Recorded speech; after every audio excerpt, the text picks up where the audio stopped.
Shut the engine off now! Put your hands...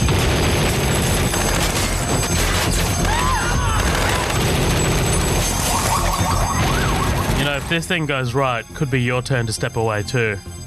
Yeah, sure. What am I gonna do, Dougie, huh? Go down to Margaritaville, drink half a yard, and fall off the fucking bar stools? Do me a favor. The weight of this thing, pack a parachute at least. You know the funniest thing about being in prison? Guys pretending they want to get out. I can't do any more time, Dougie. So if we get jammed up, we're holding court on the streets.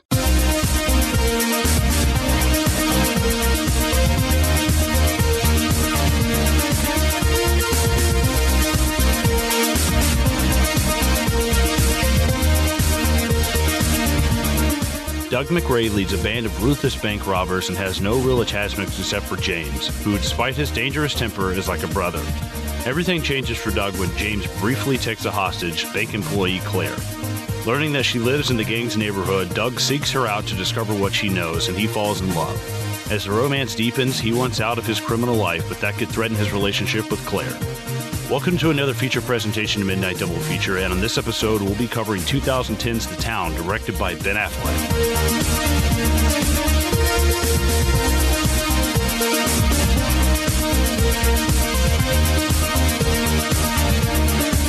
Colin, have you ever been to Boston? No, I have not. Oh man, I was there last year, and man, I'm still hearing those accents. I just pictured like fucking Bohemian Rhapsody, like, hey, get out of here, fucking packy. Oh, it's brutal. It is brutal. But no. So, dude, how you doing? How you doing today? I'm good, man. How are you? I am well, man. I'm really keen to cover this movie. Guys, welcome back to another episode of Midnight Double Feature. This is a feature presentation. We're going to be covering The Town, as you've just heard, directed by Ben Affleck. This one was my pick. Really keen to get into this. Before we do, though, just going to plug our socials real quick. So we're on Facebook, which is Midnight Double Feature. That's our main page. That's where we post all of our sort of like updates and, you know, when our episodes are live. And we also have the After Party, which is our Facebook group, and that's where we post all of our memes, news, and just pretty much have awesome discussions. It's been awesome lately, actually. There's been some great fucking news breaking this week, so yeah, love it. Also, we're on Instagram, which is at Midnight Double Feature, and we're on Twitter, which is at MDF Pod. And remember to rate and review us on iTunes. That would be fantastic. Let us know what you think of our little podcast here, because we love constructive criticism. So, hell yeah. Let us know what you think. All right, man. Fucking, that's all the boring shit out of the way. Let's get into The Town, dude. Let's get stuck into this. In my opinion, I love this movie, this awesome heist movie, dude. Well, okay, give me your thoughts. I don't even know if you've seen this. No, I'd never seen this before, actually. This is the first time that I've ever watched it. I'd always heard it was really good. I always heard it was really badass, but it just kind of flew under my radar. I had a couple of friends, like my friend Amanda Smith. She was like jumping in about Whiplash last week. She's a big fan of actually both these movies, Whiplash and The Town. I remember her like raving about this movie and saying it was really good, but I don't know. I think I was just kind of still on that fuck Ben Affleck train, and I'm in 1 foot in and 1 foot out on him, you know, like, just to be honest, like, because, you know, hey, unpopular opinion here. I actually like Ben Affleck as Batman. I actually like him. Like, Me too. Cool. Like, I was actually wanted to ask you about that, because I think that's just kind of the elephant in the room. We've never talked about anything Batman except for Batman Returns. We definitely never talked about Batfleck, as it's called. But I was a big fan of him as Batman. I think, you know, he could have just been in a better movie, but after seeing him as Batman, and he's kind of got this like weird like reconnaissance kind of thing, you know, right? Especially around this era in 2010. Oh yeah, because I mean he's done what he did. He directed Gone Baby Gone, and then he directed this, and then he just did Triple Frontier, and then he's got Justice League and Batman and shit. So after The Town, he directed a fucking Best Picture winner, dude. He directed Argo. Oh shit, I did not know. I've never seen that. Yeah. That movie's fantastic as well, dude. So, like, it was kind of like a triple threat. He did Gone Baby Gone, which is, in my opinion, awesome. I love that movie. He directed this, The Town, and then he directed Argo, which ended up winning Best Picture. So, like, he at the time, dude, he was like the director of directors.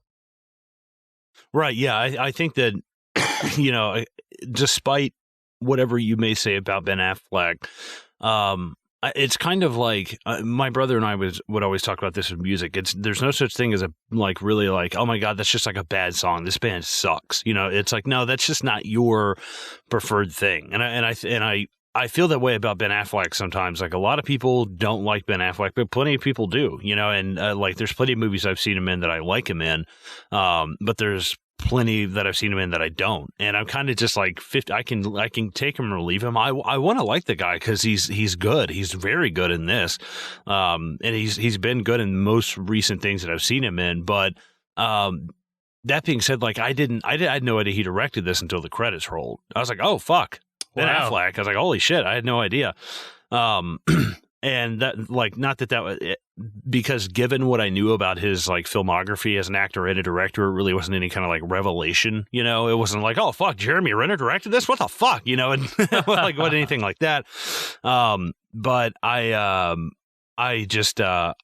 really enjoyed it. I really enjoyed Ben Affleck's performance. Jeremy Renner's really good. We don't really get too much of the other two guys. I honestly don't even really remember their names. But like I got your back, bro. Yeah, I enjoyed everybody in it. I fucking hated Blake Lively in this. She's god awful. Like I like it literally like where I'm watching this with Lindsay and Lindsay's like, oh look, it's her. I was like, oh, Amber Heard. She's like, no, it's Blake Lively. I was like, fucking whatever. White girl number 3. I don't care. Like like I'm fucking all. Come on, dude. You don't like trash Lively? Oh, dude! Like, and I got to be honest though, I haven't seen her in hardly anything. I don't think I've ever seen any of her movies, to be honest. Like, I haven't seen anything she's been in. So this was my first like introduction to her, and it just wasn't a good one. I was like, she's kind of, I don't know. I think she's a bit much. But the crazy part is, none of them, we have like these like middle-aged, younger, I guess if you want to call it, younger actor, Jeremy Renner, Ben Affleck, but then also the older actors in this. I butcher this guy's name. It's like Peter. Do you want me to say it? Peter Postlethwaite or something? Yeah, Pete Postlethwaite. Pete Postlethwaite. Okay, good. Yeah. Fucking fantastic. That guy is one of my favorite actors. I've loved him since he was in Lost World, wasn't he? Yeah, he played Roland in Lost World. He was in Romeo and Juliet. Yeah. Do you know what else he was in? Hit me. Fucking The Usual Suspect. He was Kobayashi. God damn it, dude. Yes. Yeah. He's so, I think that is irrelevant. Mr. McCready.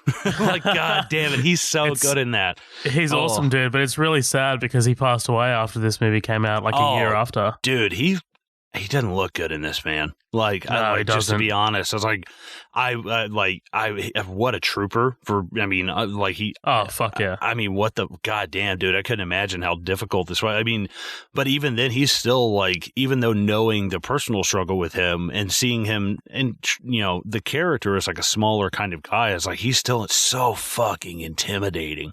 I was like, God damn, dude, there's something about him that's just like insular and terrifying. I don't know what it is. Like it's so fucking creepy. But all in all, I liked this a lot. I enjoyed most of the stuff because for a heist movie, it certainly like has a lot more romantic and personal things going on than the heists themselves. Than like the cat and mouse between, you know, John Hamm and Ben Affleck. That's really cool. But I just kept comparing this to Heat. You know, I really, I couldn't not compare it to Heat. And, obviously Ben Affleck is no Michael Mann or Robert De Niro or Al Pacino. Like, I mean, but it's the closest thing I think to like a modern rendition of that you're going to get. And it was damn good and I enjoyed it. I'm not rushing out to like buy this. I definitely think it has its flaws, especially, I mean, the movie could have been probably a fucking hour and a half long. Honestly, because just the beginning of it's kind of slow, getting this relationship set up with Claire, and I don't know, it's kind of like, I don't know, the premise gets a little crazy later on after she finds out, like, you know, that he was one of the bank robbers and stuff. So I was like, all right, I'm stretching. I was like, I can feel the stretch happening here. This is my moment of disbelief. But all in all, especially for Ben Affleck, who's not really known for like action movie heist movies, you know, like he's not really known for that kind of stuff. But it's kind of like a bit more of a drama, personal story, metamorphosis with a bank heist backdrop, you know. So I can recognize that, and the bank heist elements don't. Like I think the heist elements are like neck and neck with the character moments versus this. The heist is just kind of like the backdrop, and I'm fine with that. I think they did a good job with their character development. I think Jeremy Renner seems a little two-dimensional sometimes. Like I kind of get him, but at the same time, I'm like, you know, I don't know. He's okay. There's times he's a little obnoxious, but I was like, all right, whatever. That like I can look past that. But all in all, I liked it though. I thought it was pretty good. Well, what about you? Why did you pick this for me to watch? Yeah, so this is one of those ones that came out while I was back working at the cinemas, 2010. So it was like right when I was hired. I definitely remember watching this with my little free tickets and shit. So yeah, this was awesome to be seeing for the first time as a 17-year-old, because man, like as a 17-year-old, you're like, fuck yeah, bank robberies and Trash Lively got a tits out and shit. Yeah, hell yeah. It honestly, like, it appealed to me like on that level, and it had been a while since I watched this actually. Like I remembered, man, like the bank heists of this were awesome. Like it just felt really visceral. Like, you know, it's this deep personal romantic story. But man, like watching it this time around, there's this whole other level of it that I 100% appreciate, and I only appreciate it because I've seen The Wire. Have you seen The Wire? HBO's The Wire? No, I've never seen it. Dude, I highly recommend. Get like what? Yeah, fucking awesome, dude. I just finished rewatching it for the second time, just recently. It is an incredible piece of television, but The Wire, and like without any spoilers, what that kind of posits is it's not really about the characters. It's more about the city and more about the city of Baltimore and what it does to the people in the city. And if you compare that to what Charlestown does to like to these characters, because in The Wire you follow a lot of these young kids who kind of grow up in this system with broken parents and parents who just, you know, take part in crime and, you know, are influenced by other people, and some kids eventually get out of the system, but most kids end up, you know, repeating the same cycle, and it just continues and continues and continues. And I couldn't help but think that, you know, that's what this movie is trying to put down as well. Like, you know, you got Ben Affleck's character and Jeremy Renner's character who grew up in Charlestown, you know, supposedly the most dangerous fucking place on the planet. Right, yeah. Whereas, like, Ben Affleck, like Doug, wants to escape that life. He wants to move on and build something better for himself. But James is like, nah, this is me. This is my life. This is what I am. Like, it's kind of tragic in that way. And, like, that's, like, I appreciated that this time around, man. I was like, there are places on the planet where if you grow up, then you'll become a part of that place. I just really appreciated that this time around, and I think that's, for me, one of my favorite elements of this entire movie, dude. But yeah, like, just touching on what you said about Ben Affleck, dude, I've never really considered him my favorite actor, but I've always liked him, dude. Like, the first thing I ever saw him in was Daredevil, that Daredevil movie, in the early 2000s. Not really well received, but I always liked him as Daredevil. I know that's probably like a controversial fucking like thing, but I'm just like, man, I kind of like, he never did anything bad as Daredevil. Like, he was in it, like, you know, he was very dramatic. It was, you know, like, he got the action chops. But another, like, yeah, like you said, dude, definitely going through a reconnaissance. Check out, you haven't seen Gone Girl. He's awesome in Gone Girl. He's awesome in, you know, I guess if you want to go back in the 90s, Good Will Hunting. He was in a lot of Kevin Smith shit as well, man. Like, he was in Jay and Silent Bob Strike Back. But yeah, man, like, he's always been like a presence, and I've never hated him. Like, I've never been like, oh, fuck this guy. Like, you know, I've never Right. been of that mindset. Because, you know, like either he's good or he's great. And in this, he's great, I think. In the Town, he's fantastic. He's definitely a great filmmaker, dude. Like, I'm going to put that out there. I haven't seen his latest film, Live by Night. But yeah, like that triple threat that I mentioned earlier, Gone Baby Gone, The Town, and Argo, fantastic fucking trilogy of movies there. So, yeah, man, this movie is outstanding in my opinion, man. I don't think it's his best film. I actually do think Gone Baby Gone is a little higher, if not, you know, it's a bit more dramatic. It's a bit more, I don't know, it's a bit more me. But man, like this movie, I fucking love. I wanted to get a heist movie out there on our little podcast feed, and I didn't want it to be Heat yet. I didn't want to. God, no. I don't want to go. I don't want to go close to Heat yet. But I fucking love this movie, dude. I've seen this a bunch of times. I adore this movie. Love the music. I love how like down to earth this movie is. Like it's very visceral. Like there's no fucking, you know, there are massive shootouts and shit, but the shootouts feel like something like you can catch a bullet at any time. Like that's what it feels like to me. It doesn't feel like this massive prolonged, you know, car chase action sequence. Like, you know what I mean? Do you get what I'm saying there? No, yeah, for sure. Like it's not.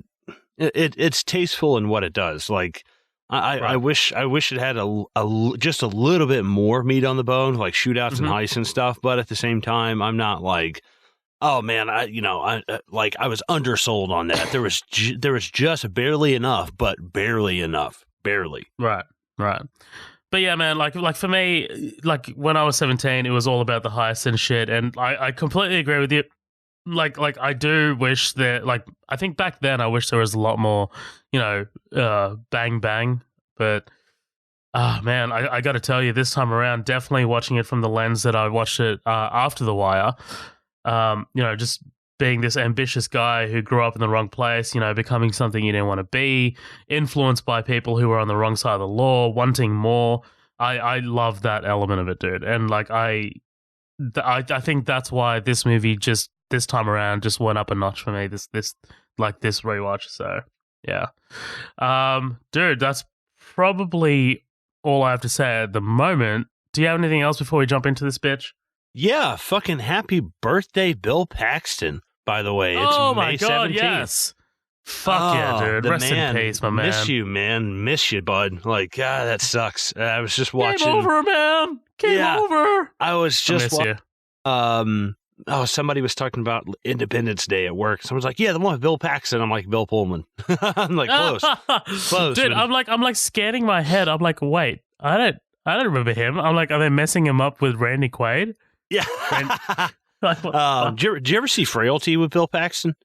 No, I do want to though. Is that the vampire one? No, that's Near Dark.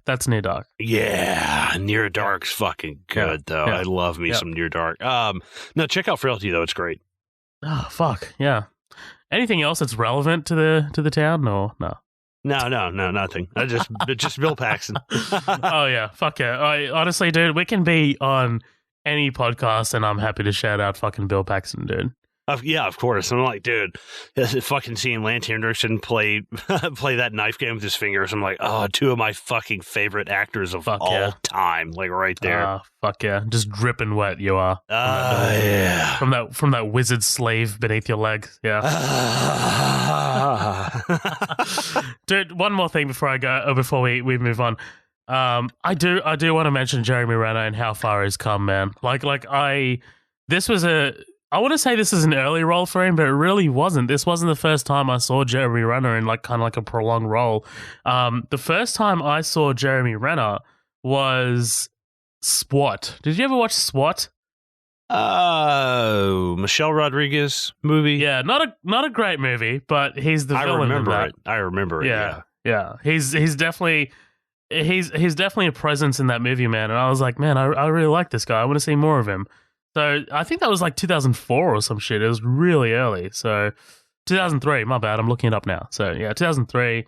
And then everyone was talking about him in this, man, like in the town, and he's definitely cool in this movie, man. Like I do see what you mean about him being two-dimensional. I think he's there more to serve the story on Doug's part more than anything, more like kind of like this sort of like mirror image of like what could happen to him if he stayed or if he became this guy who went basically into Charlestown, like if Charlestown became him, more or less. Yeah, imagine like 2019 Renner getting a hold of this shit now, and you're like, oh, that would be fucking great. 'Cause, like you're watching Endgame, and you're like, this was 9 years ago. I know, man. That's what I'm saying. Like I can't believe this is nearly a decade old because I'm just like, I remember watching this movie. Like I remember everything when I first went to watch this movie. Like, I remember it playing, like, the trailer playing in the foyer as I'm cleaning fucking popcorn and shit. Like, ugh. Yeah. Yeah. All right, man. Let's get into this bitch. Let's do it. So, title cards, one blue-collar Boston neighborhood has produced more bank robbers and armored car thieves than anywhere in the world. I'm sorry, hold on. One neighborhood, blue-collar neighborhood in Boston. Are we gonna do this? Dude, it's the elephant in the room. I can't not. I mean, like, I'm not gonna lie. A third of the way through this movie, I was like, I gotta turn on subtitles, and I'm not being one of those people. I'm really not. But like, it would suit me better if they were speaking Spanish right now. I actually could understand Spanish a little bit better. Dude, it's heavy. God it's damn, heavy. Yeah. It's I'm looking up. So Ben Affleck is not from Boston. Like that is not his accent. I don't know. Yeah, he's born in California, so I don't know. But anyway, I did actually look up whether Charlestown, whether that was true, whether the statistics on Charlestown are actually legit. Yeah. But I couldn't find anything solid. Like I did read that apparently it is pretty high, but obviously none of the officials from Charlestown are going to confirm that. Right, yeah. But yeah, man, pretty cool. We get these aerial shots of Charlestown before we close in on an armored truck driver, Arthur Shea. In the voiceover, Doug's giving us the lowdown on the robbery, makes $110 a day, carries a Sig 9, and is about to get robbed. Yeah, love it, man. I love it. And I love James just being like immediately you set up how aggressive James is, right? Like he says, if they want to get killed for $10 an hour, don't get in the way. Right. Like, you know yeah. what I mean? There's like this unspoken code with this stuff. I love Neil McCauley and Heat running through that thing. He's like, we're not here for your money. We're here for the bank's money. He's like, You don't move, you don't get hurt, blah, blah. It's like, I mean, God, yeah. Why would you, when you have nothing on the line, why would you jump in? You get those people that try and be fucking heroes, but, yeah, I love actually Reservoir Dogs. He's like, you take the guy, you break his pinky. He's like, after that, I'll tell you if he wears women's underwear or not. I'm like, oh, like that kind of shit. You get those fucking heroes that pop up everywhere every once in a while. You're like, oh fuck, please don't get us all killed, you dumbass. You played Grand Theft Auto 4, right? Oh fuck, oh dude, don't. I don't. Yeah. I don't. No. I'm not talking about 5, the one that's actually about the bank robberies. I'm talking about 4 that has that incredible 3-leaf clover mission. That's what I'm saying. Don't, because I will take you to school on that motherfucker, because I can't tell you. I mean, A, that's so inspired by Heat, but B, I can't tell you how many times I ran down the street in a suit as Nico Bellic, like, fuck you! And he's just, God, dude, and like, I love that about especially Nico's character, who's so reserved in Grand Theft Auto 4, to see him just lash out. Like, he's like screaming at cops. He goes like, full Trevor. Yeah. Both my boners are just like, just fucking rock hard. Hey, Becky McCreary. Yeah. You know, you really are a dickhead. Oh, boy. But I love how the actual robbery starts. It's not this, like, massive explosion or a car flipping over. It's just like a quiet POV shot from a surveillance camera as the guys just rush in. And, dude, like, they're efficient as shit. Like, they get to it. Let's talk about the masks. Holy fuck. These fucking Grim Reaper masks. They're Fuck okay. off. Honestly, they're okay. They're okay. That shit was like, I was just like, man, I am shitting myself a little bit. Just a bit, like a little couple of drops of pee came out. Yeah. Now, see, I guess because my brother actually collects masks like this. Like, he collects like high end like horror movie masks. So we're always putting them on to do a different shit. I'm like, I bet you I could get that. I bet you I could get that day after Halloween for about $13. Like, honestly, that's probably what they did. Yeah, so, for sure. But I also love that there's like no music. Like, as they're like rounding up these guys, they're not. There's no music yet. Right. They destroy their phones. Doug grabs the bank manager, who we later come to know as Claire, and asks her when the time lock is set for. She lies, telling him that it's set for 9 a.m., but Doug's not having any of that shit, iterating to her that it's 8:15. I do love this dialogue because it's just like, it says that these guys absolutely are professionals and 100% know what they're doing, right? Like, they came prepared. Right, he's like testing her. He fucking knows. He's like, I'm just seeing if you'll actually be honest with me. Like, ooh, swing and a miss. It's awesome. It's awesome. And I love Rebecca Hall, dude. Like, have you seen much with Rebecca Hall? I think just The Prestige. I think that's Oh, it. Yeah, I forgot. Yeah, she was in that. Jesus. Iron Man 3, she's in that. Never seen it. Oh, okay. She's also in, I've mentioned it on the podcast earlier, the one directed by Joel Edgerton, The Gift. Check that out. Oh, okay. She's like, she has such a she's a unique beauty. I'm like, no, she's just not like typically like perfect blonde haired straight white. She's not Blake Lively. And I'm like, and like she has that classic British like kind of beauty that I love. I'm gonna say I'm more attracted to her in this than I am Blake Lively. Oh, dude, for sure. Oh, yeah. Like, there's a scene where they're sitting at the cafe and it's like real close on her face, and I was like, oh my god! It's like when they turned that camera angle on her, I was like, holy shit! Like, she's gorgeous. And she's also got that shy kind of like reserved way about her as well. That good English sexual repression. You're like, yeah. yeah, love me a repressed girl. Would you like me to dust the bottom shelf, sir? Would you like me to cup your balls, sir? Would you like a nice warm bath, sir? The two English people listening to this, like, that's outrageous. Brexit. Oh boy. But yeah, Rebecca Hall's great here, man. She plays Claire so well, and she just kind of like straddles the line between nervousness and fear. Like, she's fantastic. I kept thinking she was Eva Green for a second, like just for half a second. I was like, I'm getting like an Eva Green kind of vibe from her, not physically. Like, there's this kind of like you said, there's this quiet kind of reserved thing that runs through both of them that I think is kind of similar. No, Eva Green is a different beast, dude. Like, she's, whoo, man, big old titties. Anyway.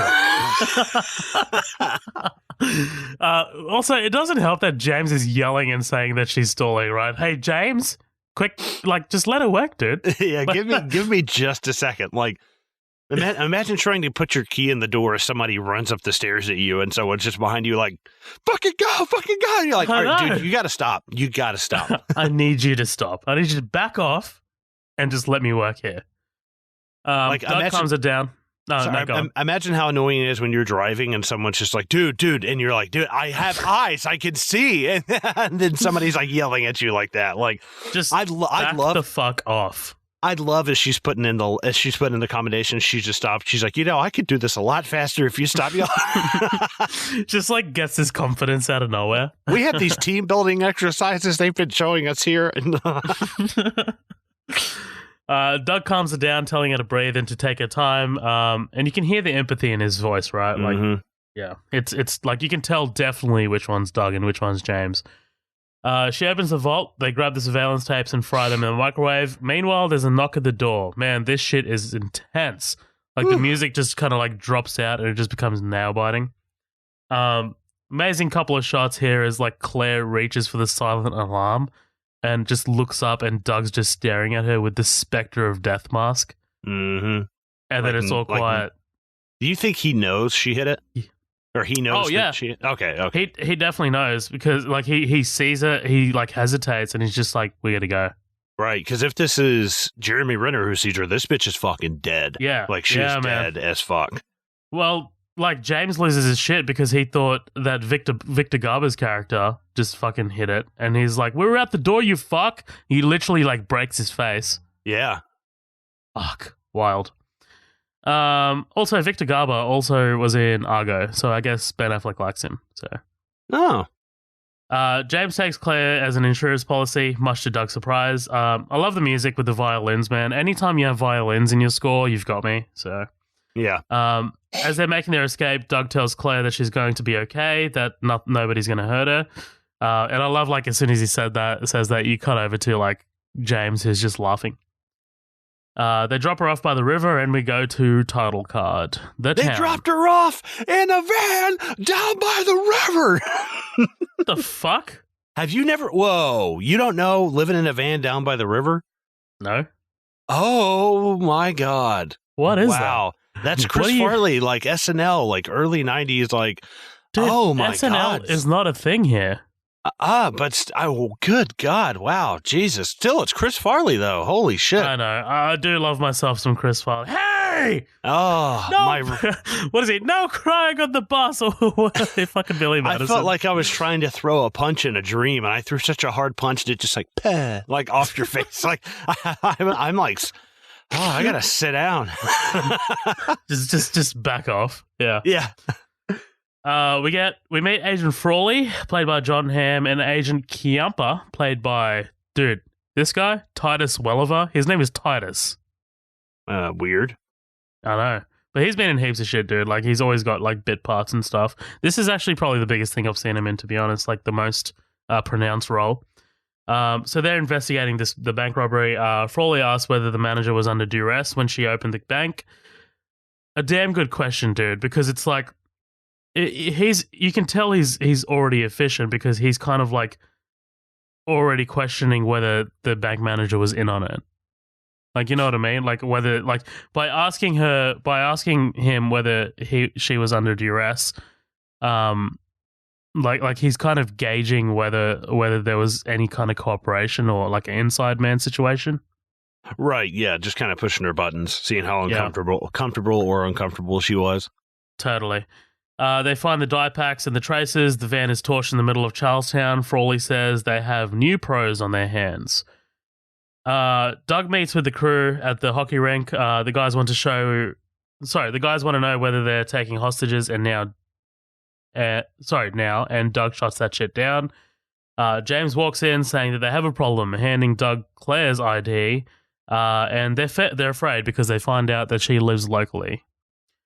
Which, by the way, I mean, like, I kind of thought that might have been a given, right? Like, if she's working at this bank, then probably assume that she's living locally.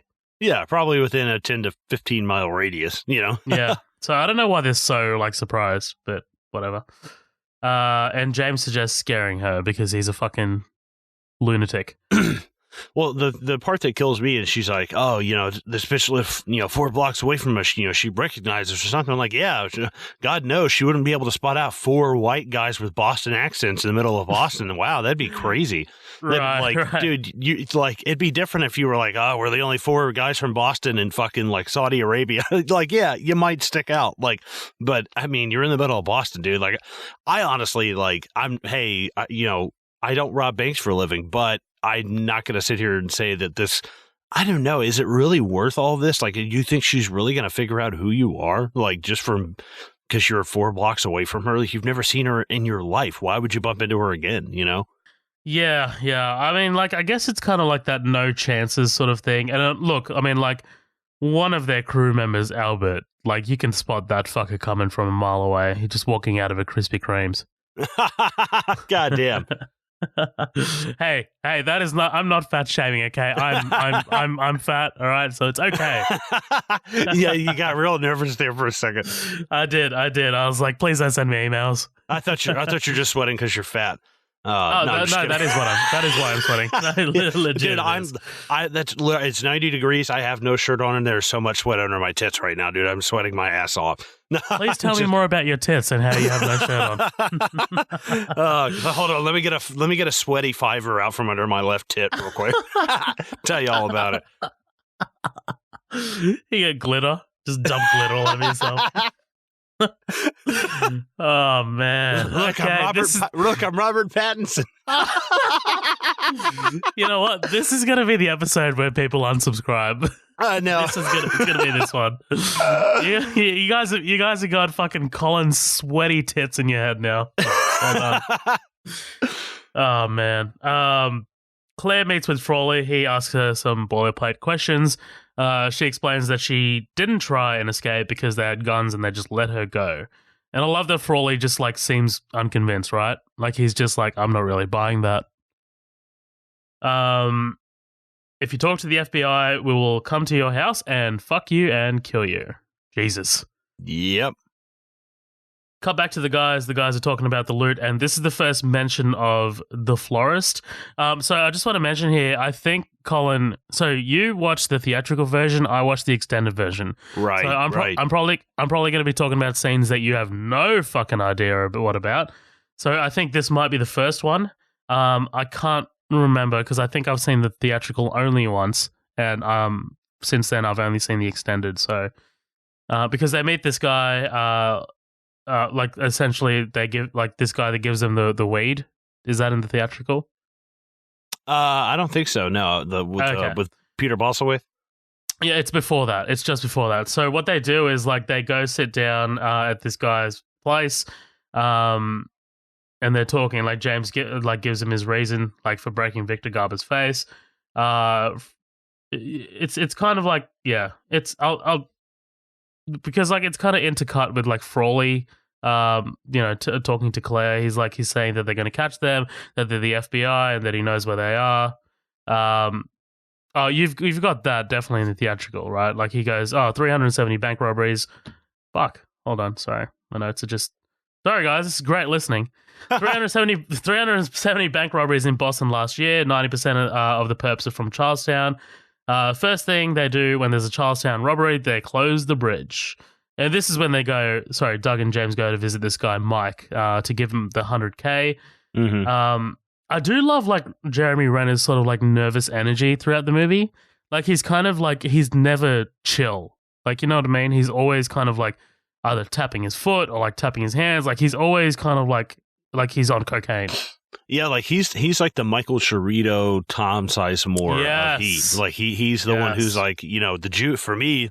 The juice is worth the risk. Blah blah blah. He's the one who's kind of in it for like the action.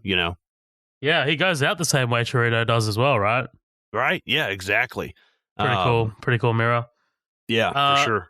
James says that he has some payments to make to the florist. We find out the florist is a dealer. And that the guys are here to buy 100 pounds of weed, which they on-sell to the florist. Essentially, they're kind of like laundering the money. So, except money laundering, you have to turn it into something legal, so the stolen money can't be traced back to you. But yeah, what they're doing is they're offloading the hot money that they stole, essentially. Right, yeah, casinos, the track, anything. Right, exactly.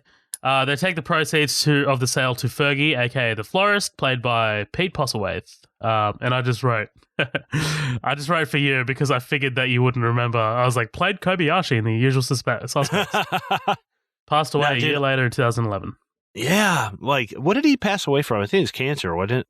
I think so. I definitely remember when he did because I was like, oh man, like I had just seen him in the town. Right, yeah. Like, my first thing was Romeo and Juliet. That like him and like, and he's just like, wasn't he in like the remake of The Omen as well? He's been in like a bunch of random shit. I didn't see The Omen. He was in Inception. He was Maurice Fisher. Oh, that's right. Oh, fuck a doodle do. Yeah, he was in Clash of the Titans remake. He was definitely. I know he was in The Omen. The Constant Gardener, dude, he's been in a bunch of shit, man. Like he worked his ass off. He was in Animal Farm. I've never seen that, actually. Good shit. But oh shit, you know what he was in? Fucking James and the Giant Peach, dude. Oh fuck, I've never seen that either. I've read the book. I think that is a book. It is a book. It's a trippy fucking movie. But yeah, as they head out, James says, now it's time for the fun part. Cut to an ass just backing up in his face. Love it. Yeah, what's crazy is Jeremy Renner's face is just so blank. I'm like, dude, that means like none of this, like, it's a cool, I mean, dude, that means like nothing really works for him. The only time you're seeing him like, come on, yeah, let's go. So when there's like a job happening, it's like, dude, that's crazy. It's just from that one frame that tells you so much about that character. Yeah, and I mean, like, he's not even like impressed by the curvature of the ass. Like, he's just like, oh shit, I have no emotions. I just want to kill cunts. The guys celebrate with strippers, gambling, and cocaine. One of the strippers has some fucking great belly button jewelry, all right? Fucking. And we get this scene in JJ's bar. And this is the first time I see Blake Lively in anything ever. And look, man, I'm on board with Trash Lively, but don't forget that I'm also 17, by the way, when I first watched this. Yeah. So, I mean, like, titties out, trashy. I'm like, yeah, goddamn. And I remember putting up the standee for this in the cinema, and I was like, who is that? Oh, boy. The guys quickly discuss McRae's father, who's in prison for not ratting out his crew, but we find out more about him later. But every time Blake Lively talks, dude, it sounds like she has like marbles in her mouth when she speaks. Yeah, I just, you know, my thing is Renner and Affleck, and even their impressions, if you want to say, of somebody from Boston. Like I still feel like. I know there are people in Boston who sound like that, but, you know, like, it's kind of like where I live in Tennessee, you know, not everybody talks like this. I mean, there's a lot of people that do, but like most people just have like a little bit of a drawl, you know, it's like, it's nothing like real strong or anything, but like these, you know, fucking Blake Lively's over here fucking chugging back beers at the bar, you know, and I'm like, dude, you like juice. Yeah, I'm like, says juice. Like she's just not. I don't know. She's just not great, and there's a lot to do with her character here. But she does have moments that I really like later on. Oh yeah. But I'm like, we get it. You're drunk. You're on drugs. It's like you're like falling over yourself. Like subtlety would have been a lot better. And I think, you know, that's partly on your director too to catch that and say, hey, maybe you ease off of that up. Like a little bit. You know, it'd be a little bit more convincing to me because then it's not so. I don't know, when she's a little bit over the edge and you're starting to like, you know, she's fucked up. Then you're like, you know, she's even trying to still hide it. I think that adds just another layer to that. She's definitely going a bit too hard. I definitely agree. But I do see what Affleck is going for here in terms of the direction. So, I mean, like, we have to show her as this sort of like broken individual. We have to show her as this person who kind of like gets stepped on all the fucking time. Because if we don't do it enough, then we don't have a reason for her to rat them out at the end. Right. Yeah. I think. I don't know. You know, there was just a lot of potential with her character that I really don't think comes to fruition. Yeah. Because that is kind of I actually read a lot of comparisons between this and like American History X. Not in terms of subject matter, obviously, but between like the transitions of your main characters with Edward Norton. You know, he comes back and there's the chick that he was, you know, kind of with earlier on, and then he's trying to break away from an illegal, you know, family kind of thing. So I'm like, it's super interesting to see that kind of arc, but the way that's done in American History X is so much better than the way it's done in this with his girlfriend, that crazy Farbuzia Balk, that crazy ass chick from The Craft. Right, yeah. Except there's no curb stomp in this, so. Oh, Jesus, God. The sound of the teeth on the fucking pavement, dude. Oh, fuck. Yeah. Anyway, at home, Krista interrupts Doug's viewing of Heat. Did you catch that? You caught that, right?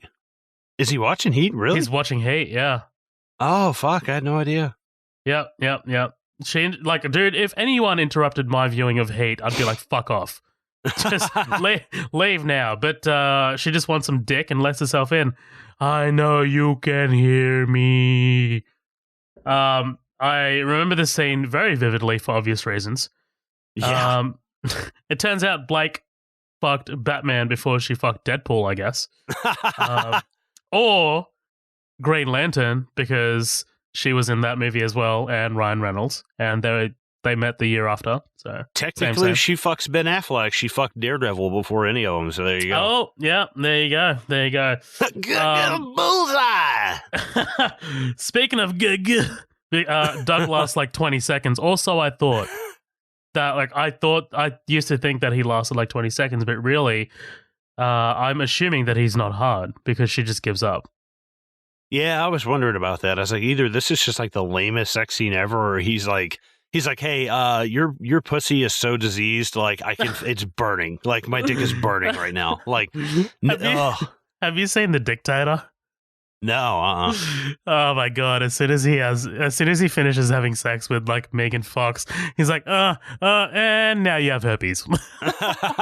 That's what I pictured like this is about. But anyway, we see Doug having some trouble sleeping. He's distracted and he goes to this therapy meeting.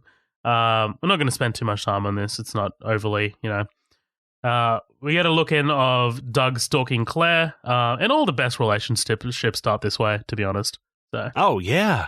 Yeah, hell yeah. Doug heads inside the laundromat that apparently sells protein powder. That was fucking weird. Yeah, that was really weird. I was like, okay. Like, all right. Just sits down with the paper. Claire asks him for change, so I guess this is kind of like their meet cute. And we see that Claire's got blood on her clothes. Both actors are fantastic here, man. She breaks down. Doug asks her if she's all right, all while knowing exactly what the matter is. She brushes it off, and Doug cracks some jokes, breaking the ice, and eventually asks her out. So, yeah, I do like this dynamic. I know we've seen this in films before. I can't really place it at the moment or what films, but I like that one party knows exactly what is causing the other party strife. And, like, they have to kind of pretend that they're not. I love it. It's very, like, superhero movie sort of stuff, right? Like, this is kind of like what you get in a lot of superhero movies where they want to keep their identity secret, and it's I love it. I dig it. Yeah, it's almost like very super villain-y in a way.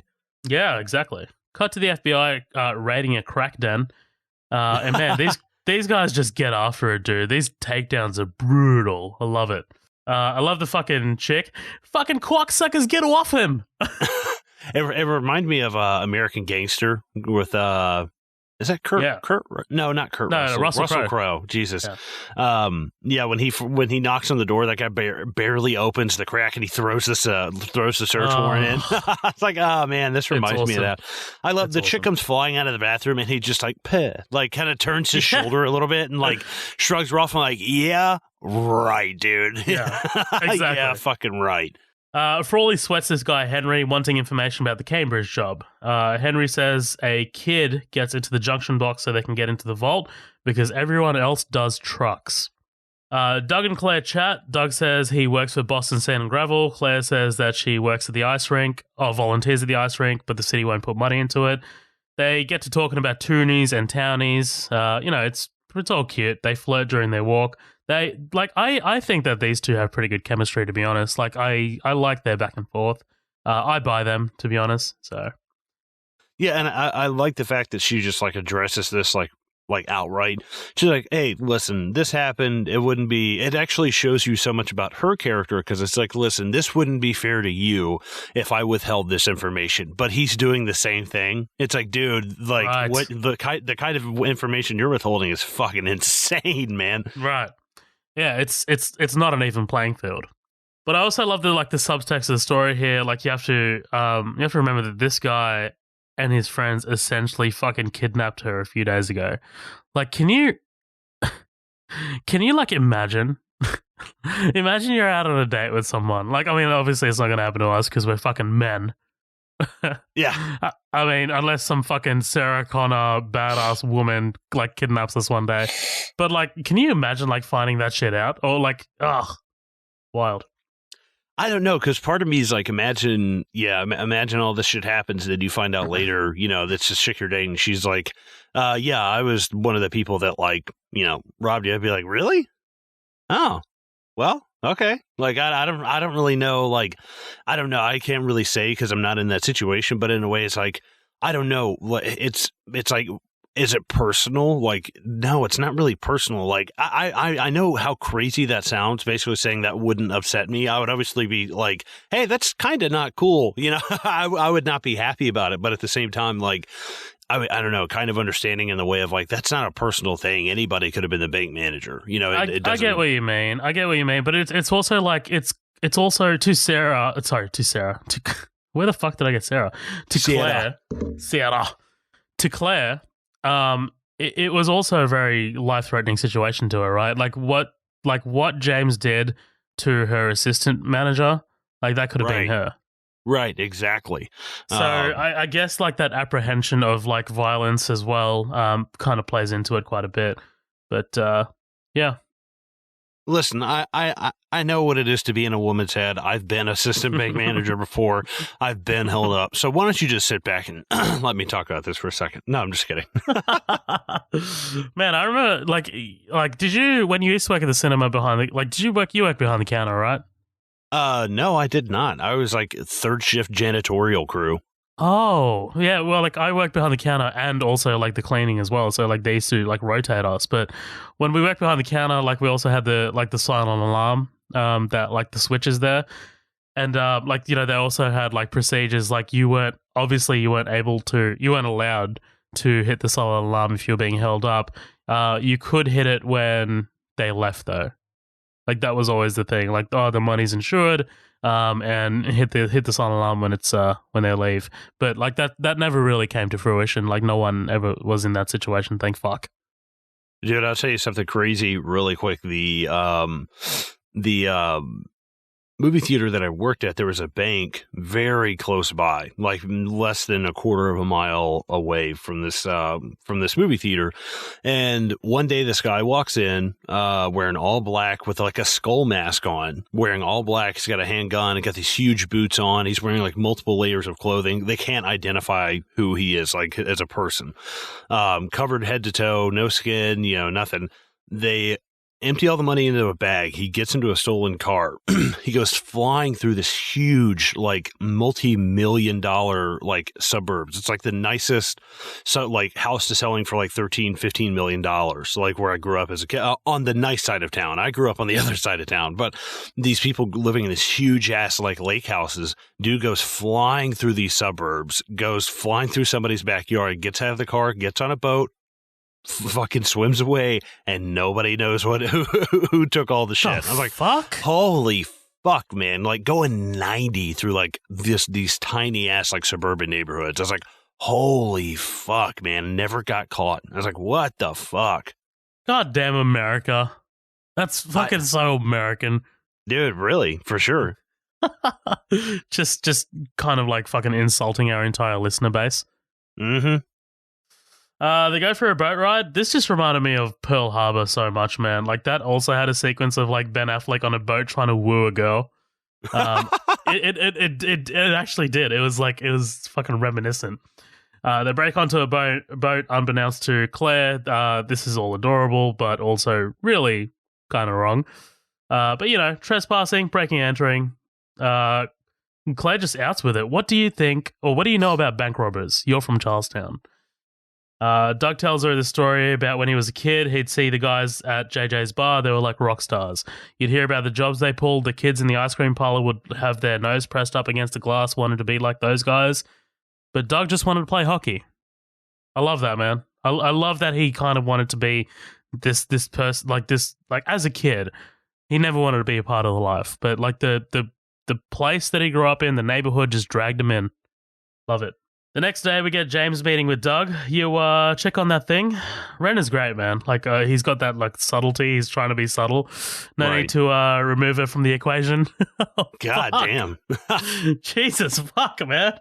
Dude, it makes me think of a great comedy duo called That Mitchell and Webb Look. They do a show called Peep Show as well. It's fucking hilarious. But they have like a sketch with this super villain and his henchman, and he's like, I think Mr. Roberts should have himself an accident. He's like, now, are we going to actually kill the dude, or are we going to have a miscommunication where we wait for 6 months for him to have an accident because everyone thought you were being literal? And I was like, it's fucking hilarious. Any of Mitchell and Webb Look is fucking great. I love jokes like that. That's the first thing I thought. I was like, should be taken away from the equation. I was like, oh my God. And of course you'd like a show called Peep Show, right? Like that's right up your alley. Yeah, oh, for sure. It all takes place in a women's bath. No, I'm just kidding. It's like Porky's. Right. It is actually interesting. It's all first-person view from like a fisheye lens. So it's like when the characters are talking, it's cutting back forth. It's really good. It's on Hulu. We didn't have Hulu, though. I'll I'll find some fucking way to watch it. Wah, wah. Frawley gets told by the box electrician that the guy would need a job at the electric company, that only they would know their way around. And Frawley meets with Claire. Claire asks Frawley whether she's a suspect. Frawley's response, would I ask you out if I thought you were a suspect? I think that's against the rules, bro. Which is what Claire asks him, essentially. Also, she says that she's seeing someone. I'm really, really glad the movie didn't go into this weird fucking love triangle. I thought it was, but I'm really glad they didn't.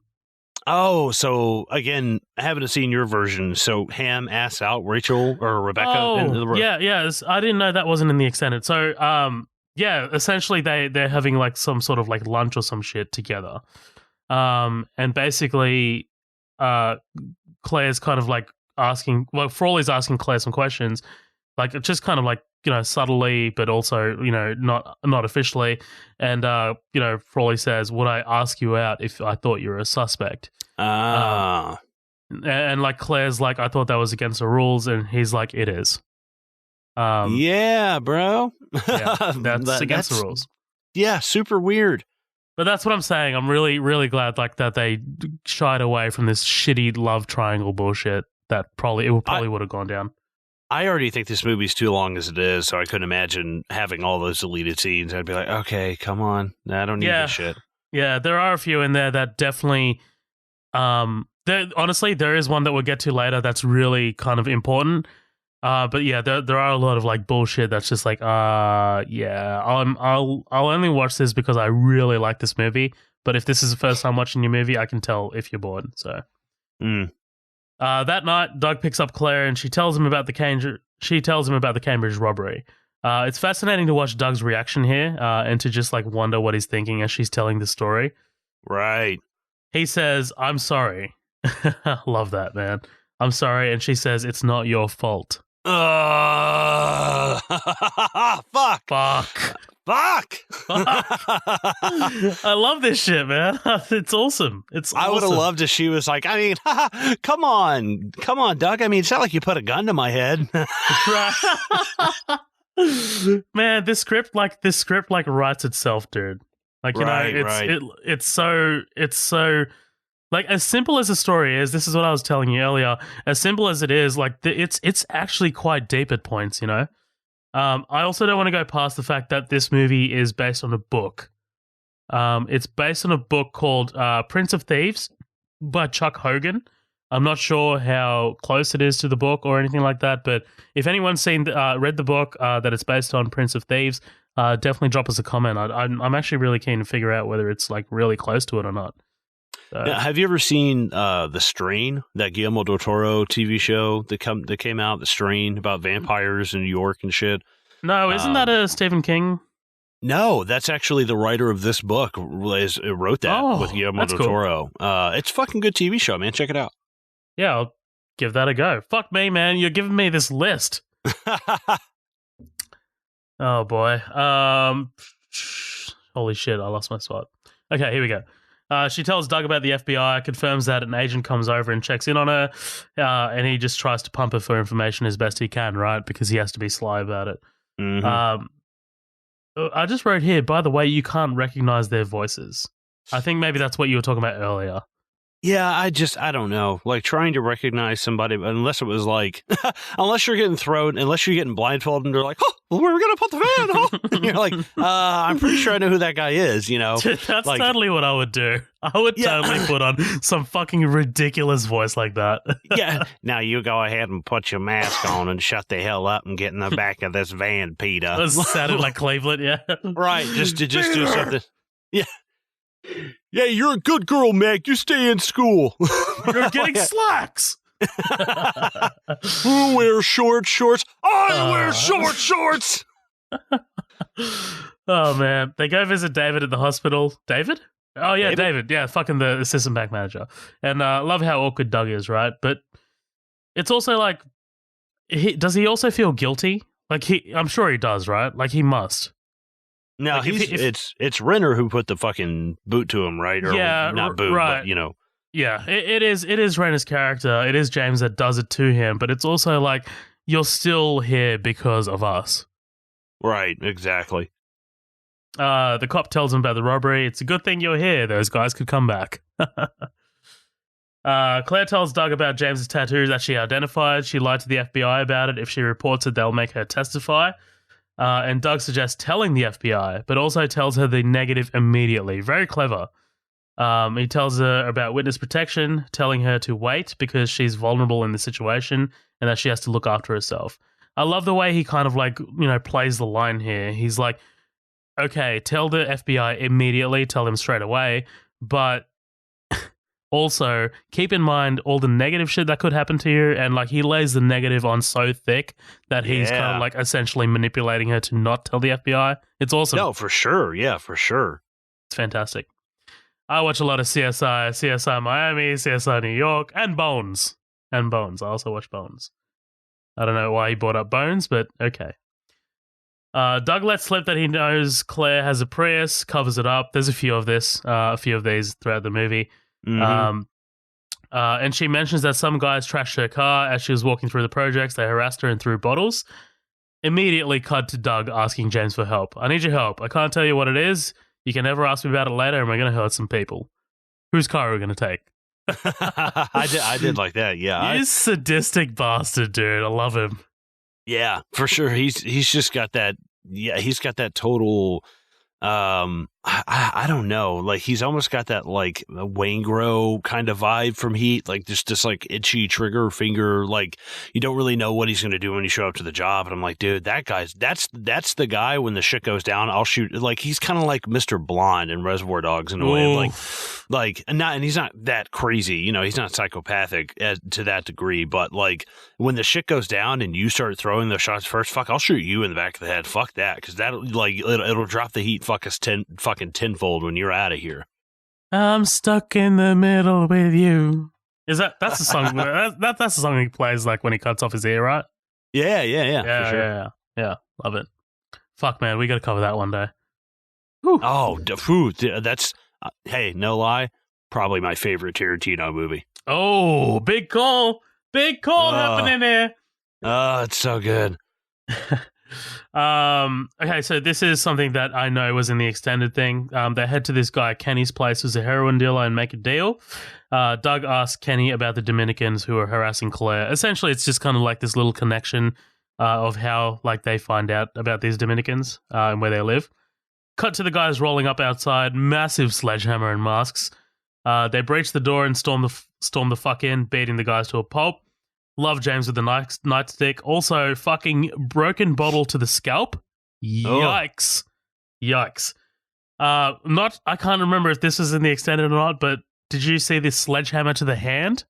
No. Dude, fucking no cutting away. It must have been a prosthetic or something, but you see the sledgehammer fucking slamming into the guy's hand. It's insane. Oh, fuck.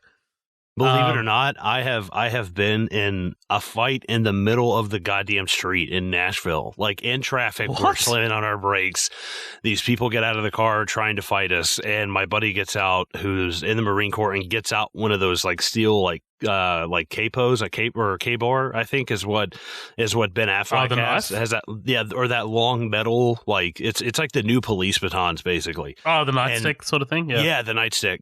And he just fucking pops out one of those and starts swinging. To see one of those in action, I was like, holy fuck, that's fucking crazy. That's wild, dude. I know, no, K-bars are the knives, right? I know the K-bar is a massive knife. Yeah, never mind. That must be what I'm thinking of. You fucking weirdo. Get your weapons right, dude. I know. You live in a fucking country that has legal guns. Yeah, K-bar's the fucking knife. That's a USMC knife. Yeah. But I love James looking over at Doug as he sprinkles the heroin. I love that James is kind of what the fuck is he doing? James asks the Dominican what he did to get Doug so riled up, pulls a gun on him and shoots him in the legs. 3 shots. You see my face? Go tell the cops, but just remember I've seen yours too.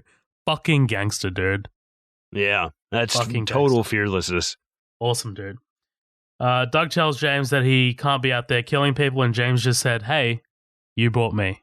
Cut to Chiampo and Frawley with one of the crew's file, Desmond, who works at Vericom. Turns out they're really hot on the trail. Desmond's taken sick days on the same days as 3 robberies. Fucking idiot. but okay. Hey, I'm going to call in sick. I have something to do. Like, what? At this lakeside garden, Doug tells Claire about his mother, saying that she left. He's uncomfortable to talk about it. The sound of his father crying woke him up. Saw his father watching TV, told him that his mother left him and will never be back. I love the detail here, but like as he's telling his story, like the mountain of cigarettes, the black and white TV. And this is like, it's moments like this where Affleck just shines, dude. Like these moments where he's like recanting his history, or like when he's talking about what he wants to do in the future.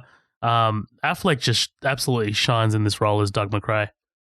Yeah, I like most of this. I think the scene goes on for a little bit long, just because like I don't mind of him telling us about like, you know, his mom saying she's never coming back and stuff, but then like him saying, oh, I printed off all these things and, you know, went and posting around flyers looking for my mom and stuff like that. And it's like, honestly, any of that, I don't know. I don't really feel that I needed, because like it's interesting to see this big fucking tough, you know, bank robbing Boston tough guy all of a sudden just like open up to this chick like completely. And I think that's so interesting, especially how she's just totally outside like his, you know, she's not a local and she's not from around there and she's not, you know, used to these kind of like ideals that these people have and their standards.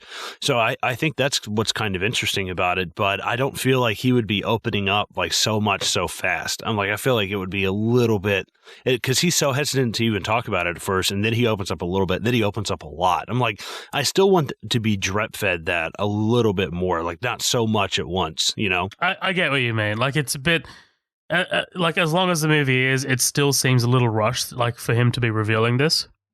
Right. It seems like we need to have a moment right here, and they're totally right with that. But like, you know, it needs to be a little bit more subtle. It could also just be like he is so desperate to get out of this life that he's finally found something to help him get out of this life, and now he's just like, I'm going to blurt this out because I can't hold it in any longer. I've been waiting for this.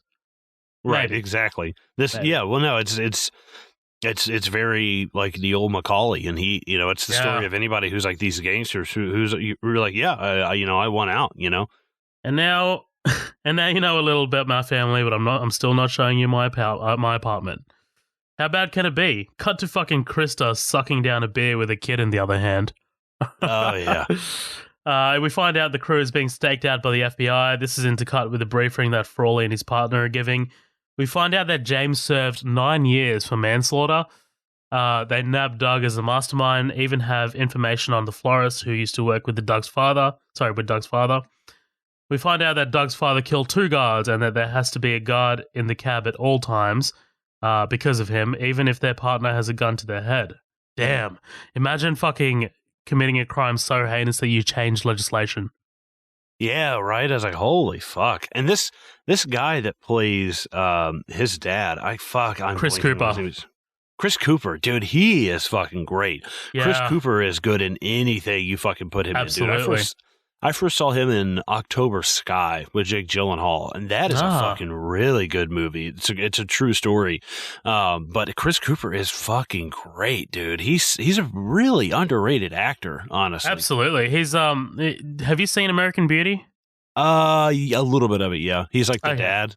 He's the dad, the hard ass, yeah. He's also in another really awesome fucking hard-edged movie that I really dig, and I'm sure we'll cover it one day. The Kingdom, really awesome.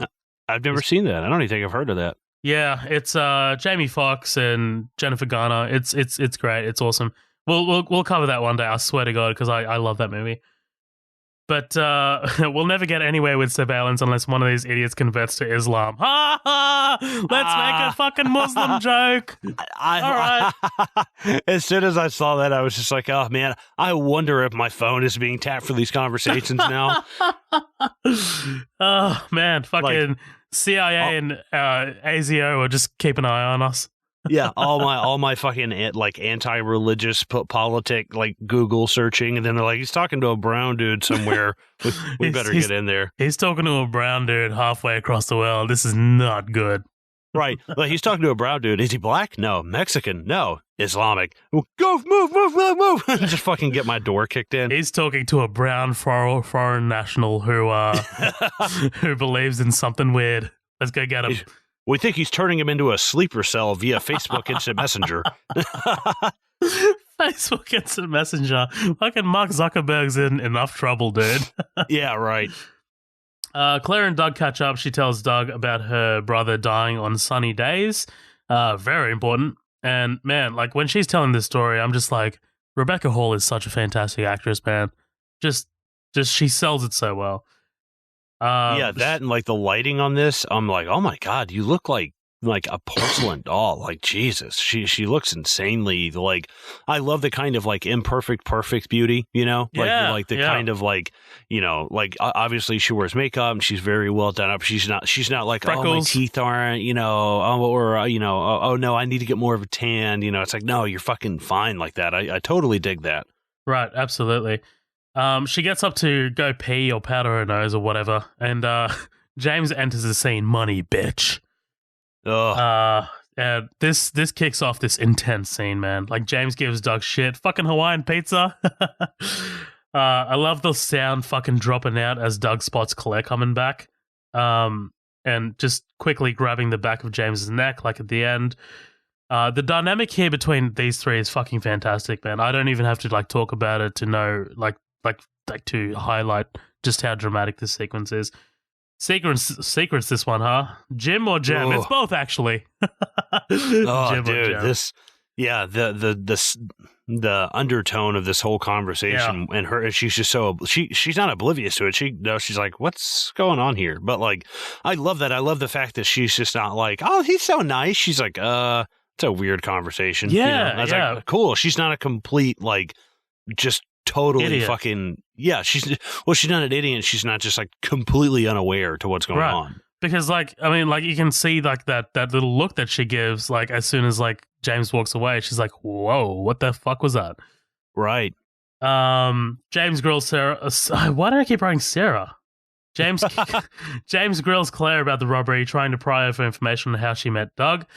Hey Claire, don't get used to your life of leisure here. Doug here is a real workaholic. He's always taking his work home with him. Oh, fuck. Dude, the look on his face as he turns to look at Doug, like that contempt and anger, like it's just, love it.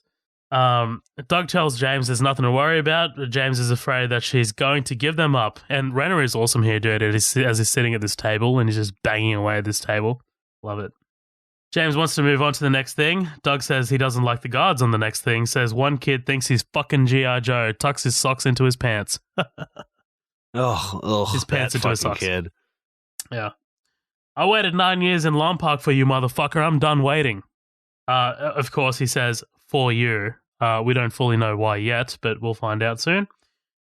Doug says this is the last one. They're hitting pause after this. And Doug goes to meet with his father, Stephen McCrane, the Slammer, played by the always awesome Chris Cooper. Fuck. Doug notices that Stephen is always in red pajamas, which is what the hard asses wear, and Stephen ain't taking no shit. These Southie kids. Have you seen Black Mass? No, actually I haven't. Oh, okay. That was the one about Whitey Bulger and like, you know, the right with Johnny Depp. Yeah, Johnny Depp and like the gangsters from Southie and shit. Like, I didn't go to Southie when I was in Boston, but yeah, I heard some wild shit, man. So yeah, he talks about the Southie kids, you know, just fucking squaring up to him and all that. Doug talks to Stephen about the next job. This is it kind of like it's a little ballsy, isn't it, to talk about a fucking prison, like sorry, a job here at the prison. I don't know. Yeah, right. I was like, wow, a little discretion, guys. Yeah. Fucking he gets arrested, just gets thrown in with his dad. Right. They're like, you're well aware we have all these phones bugged 24 hours a day, right? Yeah. These aren't just like one of those phones that have zero, like, yeah.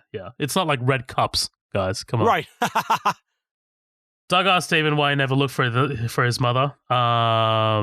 Looked for who? Yeah, man, I love that. I love it.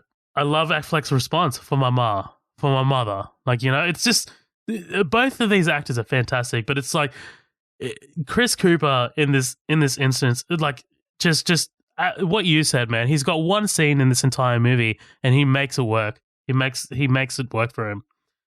Steven says that when she left, Doug was broken, but he never thought he would carry it around with him. Steven basically says that she wasn't exactly an angel. She was just like the 22-year-old girls fucking around. I didn't look for her because there was nothing to find. Yeah. Ooh. Love it, dude. And, of course, we get the I'll see you again, this side or the other. We get quick few shots of Claire volunteering at the rink. And, man, I think Danny will kill me if I don't mention that the kids play Halo. Have to mention it. Yeah, I totally noticed that as well. I was like, Yeah. oh, Halo. Yeah, they're fucking firing away with the assault rifles. I also don't want to go past the shot when he's meeting his dad. When we cut over to Doug, you can actually see like this very like the reflection of Chris Cooper in the glass, like right on top of his face. I'm like, oh, that's such a great shot. 'Cause it's like, this is you if you don't leave. Like the like right over his fucking face. I was like, oh man, that's so good. It's fantastic. I love it. Like the filmmaking in this entire film, like I think it is a cut above. Like because if you think about it, dude, if you go to like some fucking dime store blockbuster that whatever, and you just look in the bargain bin, you'll find so many straight to DVDs, fucking heist movies and bullshit. Like, you know what I mean? You'll find so many like rip-off, knock-off like movies trying to be like Heat. They don't have the budget, they don't have the star power, they don't have the filmmakers behind the camera. They're just like dumped. And it's rare that you get a movie that like, it's not really up there in terms of quality for like Heat. That movie was a fucking epic. But man, in my opinion, it comes damn close. Like I think this movie, you hit the nail on the head, dude. Like, it comes very close to Heat. It might as well be the modern Heat. So, yeah, I think this is like if Boondock Saints departed and Heat had a baby, and like, and they maybe had an affair with like Lock, Stock, and Two Smoking Barrels, so you can't really tell who the parents are. Like it's kind of got that feel to it as well. Have you ever seen Lock, Stock? I've seen Lock, Stock. I love Lock, Stock. I haven't seen the Boondock Saints. Honestly, I like Lock, Stock more than Boondock Saints, but Lock, Stock is fantastic. We'll definitely be covering those someday. Hell yeah. I love that this like episode is like a massive teaser for what's to come. Yeah, we've teased like 14 episodes. I know, we're fucking digging ourselves a hole here. Oh man. You get a short little scene about Claire asking Doug about his hockey history. He got drafted, didn't make the team, got sent home. He looks at the picture and sees a kid who thinks he's got it all figured out right before he throws it all away. Really important. Really important to the character, really important to his development, really important to where his head's at. I love it. Quick shot of one of the crew members, Albert, picking up the hair clippings from the barber. The guys load up for the next heist. And I love like Doug like scrubbing himself like that. It's sort of like attention to detail. Like there can't be anything on me. Right, like killing all those dead skin cells and shit. Yeah, fantastic. And they get to this next job. The truck's late to the bank, and I love James. James's nervousness is palpable, dude, as he sits in the car. They spot the truck, put on the fucking horrific nun masks, and head in. If I had a bad memory and I forgot a lot about this movie, I would not forget about the nun masks. Probably the Reaper masks I might forget, but not the nun masks. Especially like this moment here before they head in and you get this really creepy slow motion moment of this like kid just seeing them as they drive in. Right, there's something so unsettling about seeing a nun with like a fucking fully loaded assault rifle like ready to go. You're like, oh fuck. Because it's just so out of context. It's just so out of place. It's fantastic. Hell yeah. And so begins the heist. One of the guys is on lookout as James empties the truck, but one of the guards holds Doug hostage, and James just fucking smokes him, dude. Just fucking smack. See ya. Yeah, maybe, two to the chest, one to the head when he's on the ground, just in case. A double tap? Yeah, give him the old double tap. Yeah, like Rule 34 in Zombieland. Right, yeah. Cute police chase. This chase is awesome, dude. Really realistic and intense. I love the music again with the low percussion and the violins. Eventually, they get caught up by a pit maneuver, and there's a tense moment as the cops order the guys to shut the engine off. There's this like really quiet moment, and James just fucking opens fire, dude. By the way, Albert, you're deaf. You are deaf, dude. Yeah, like I can't imagine. Like I was at work the other day in the bathroom, and our fire alarm went off, and it was like deafening. I could imagine if somebody fired what looks like a Call of Duty MP5K like right beside my head. I was like, what the fuck, dude? Like, oh my God, your ears would be fucking bleeding. Yeah, your ears are bleeding, and I guarantee you have some kind of concussion in your brain. I don't know. I don't fucking know. Like that will fuck you up for life, son. But anyway, James, dude, I love the imagery of James just raining fire as they pull away. He's kind of like half out the door. It's awesome. Yeah, the fucking passenger or the back door open. Him just like, I'm like, oh, that's awesome. So I kind of get like badass. a weird RoboCop intro vibe here too. I don't know why. Oh. Like the very beginning of RoboCop. Like, oh, I didn't there's think something. That's awesome. There's something about that door being open and him flying out and shooting at cops, like going down these streets. I was like, yeah, a little bit of RoboCop. Yeah. Clarence, no. Can you fly, Bobby? Clunk, clunk, clunk. They managed to get to their switch car and torch their old car before escaping. I love it. I love this whole sequence. Frawley gets a call about the robbery in progress and orders Kiampa to close the bridge, but after some serious Fast and Furious shit, they manage to cross the bridge before it's sealed off. I love as these guys get out, the lone cop just looking the other way. Nope. Oh, dude. Not dealing with this today, dude. I'm not going to be a hero. It's exactly what I would do, man. Exactly. What I would do. Dude. I mean, like, my thing, in all honesty, it's like, you can sit there, turn the other way, and as soon as they drive off, if you want to be a hero, be like, hey, I got their license plate number. This is what you're looking for, blah, blah, blah.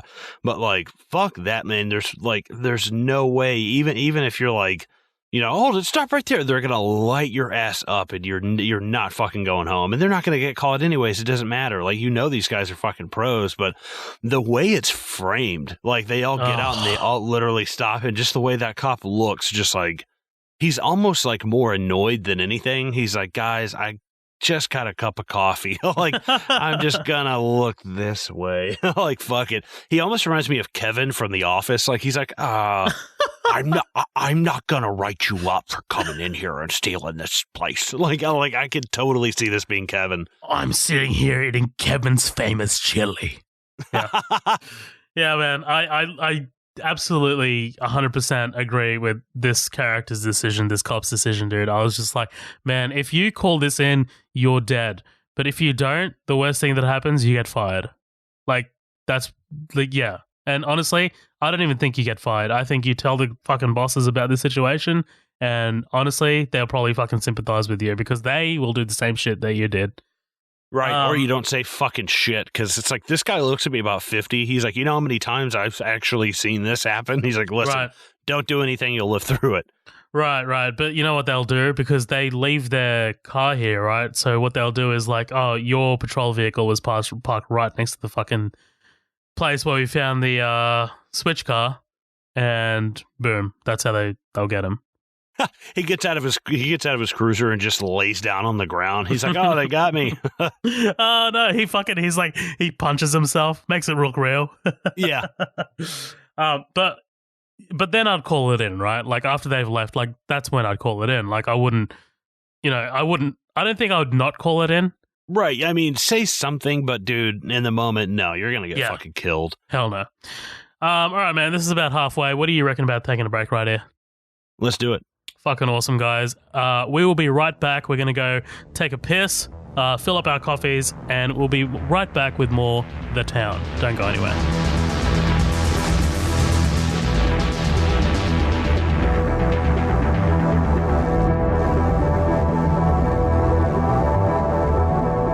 Well, look who made it this far into the episode. Just while we're taking a quick break here, we've got a few things that we just wanted to put out there for any newcomers, or if you're not part of our growing community, maybe this could benefit you too. Firstly, we just want to let the newbies know about our episodes and the way Midnight Double Feature currently is structured. As you know, right now you're listening to one of our feature presentations. When we started the podcast, we basically built the show around our feature presentations. These are movies that we choose to cover and basically go through everything in the movie that's worth talking about sequentially. These episodes are generally longer, and we're definitely looking at ways to spice up our feature presentations by hopefully getting guests on. We also have our upcoming attractions episode. Typically, these come out during the week and are much more shorter than our feature presentations. These are hosted by Matt Vella and basically consist of a conversation between Matt and I about any movie news that's worth talking about, quick reviews of movies that are out of the cinema, and other hijinks. Finally, we have our special features. These are usually one-off special episodes that are mostly experimental and don't really have any specific definition. They could be a sit-down with a cast or crew member, a conversation between the hosts, or just a straight-up different thing that might not even relate to film. Before I let you get back to the episode, I just wanted to thank our listeners and supporters. We definitely couldn't have done any of this without your guys' constant support. If, for some reason, you're not a part of our growing community, head to our socials. We've got 2 pages on Facebook, Midnight Double Feature, which is our main page and has our formal announcements, and we also have the After Party, which is where we post memes, news, and teasers of what's to come on Midnight Double Feature. We're also on Instagram, which is at Midnight Double Feature, and Twitter, which is at MDF Pod. You can also send us an email if you have any grievances or would like to let us know what we're doing wrong. That's midnightdoublefeature@gmail.com. Thanks again for listening, guys. Back to the show.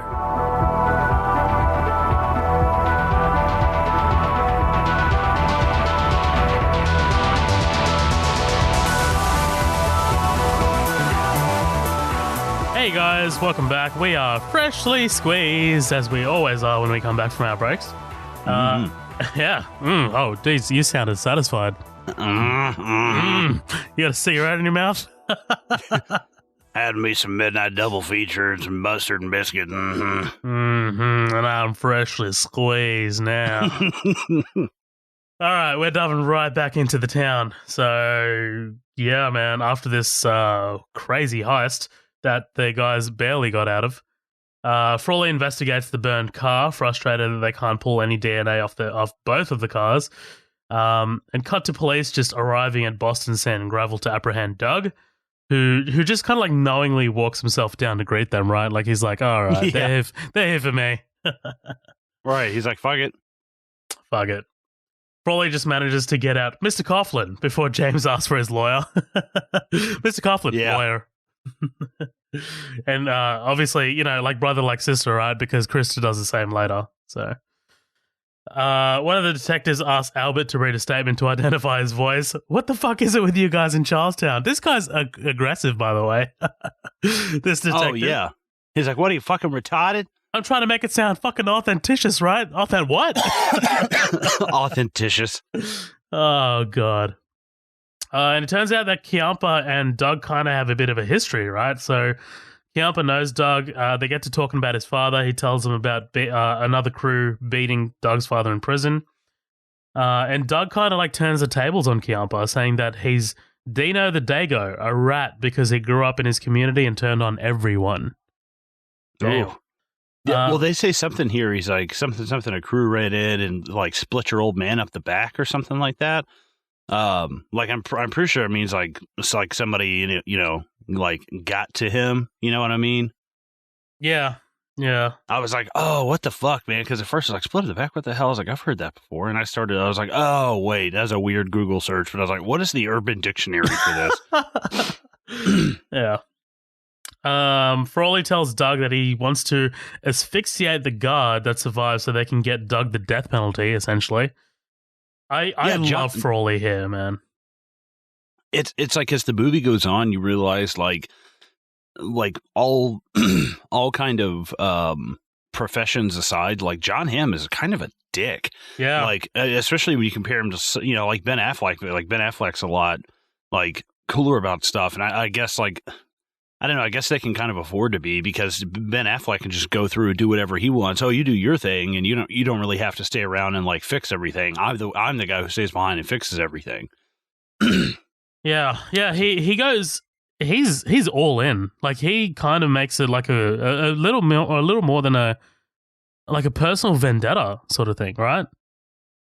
Right. Yeah, for sure. And that's what I'm saying. Like one of my favorite kind of like cat and mouse kind of cop and bad guy kind of things is actually Lord of War with Nicolas Cage, between like him and Ethan Hawke, and I like that dynamic and it's cool. But John Hamm is acting like he fucked his mother and then told her to make him a sandwich. I'm like, what the fuck are you going on about, dude? Like, like calm down. It's not like he fucking like as far as they know, they've never even killed anybody in a job. Like, I'm not saying that makes what they're doing okay, but you're acting like they're fucking like a league of Jeffrey Dahmers out here. Like, calm down, dude. He says that there's going to be no sentence reduction for cooperation. And I just wrote, that's not your call, bro. That's the DA's call. Sorry. I was like, I mean, they might, they'll take into consideration, but I mean, that's not up not to really you. up to you, dude. I mean, like, surely, like, because Fergie is the one that's kind of giving them the hits, right? Like, Fergie is the one that essentially they're kind of sort of working for. So if they kind of like cooperate in order to get Fergie, the head honcho, then surely there's got to be something on the table. Right, yeah. Otherwise, there would be no reason to do that. Right. I think it'd be so funny if he's like, "Oh yeah, there'll be no time cut off for cooperation." And Ben Affleck's like, "Yeah, well, we'll see who'd be the judge of that." And hard cuts to John Hamm as the judge, and he's like, "Guilty." Just fucking pouncing like, "Oh, I didn't see that coming." Love it. There's a Frawley quote here that I'm going to go into, so bear with me. It's a little lengthy, but I love it. Right? Oh God, I love it. You're here today so I can personally tell you that you're going to die in federal prison, and so are all your friends. No deal, no compromise. And when that day comes, when you start trying to be my hero collaborator, that'll have to slap you to shut up, and it will come, despite your pitiable, misguided Irish omerta, when your code of silence finally gives away. The fear of trafficking in cigarettes to prevent sexual enslavement. I just want you to know that it's going to be me who tells you to go fuck yourself. Ah!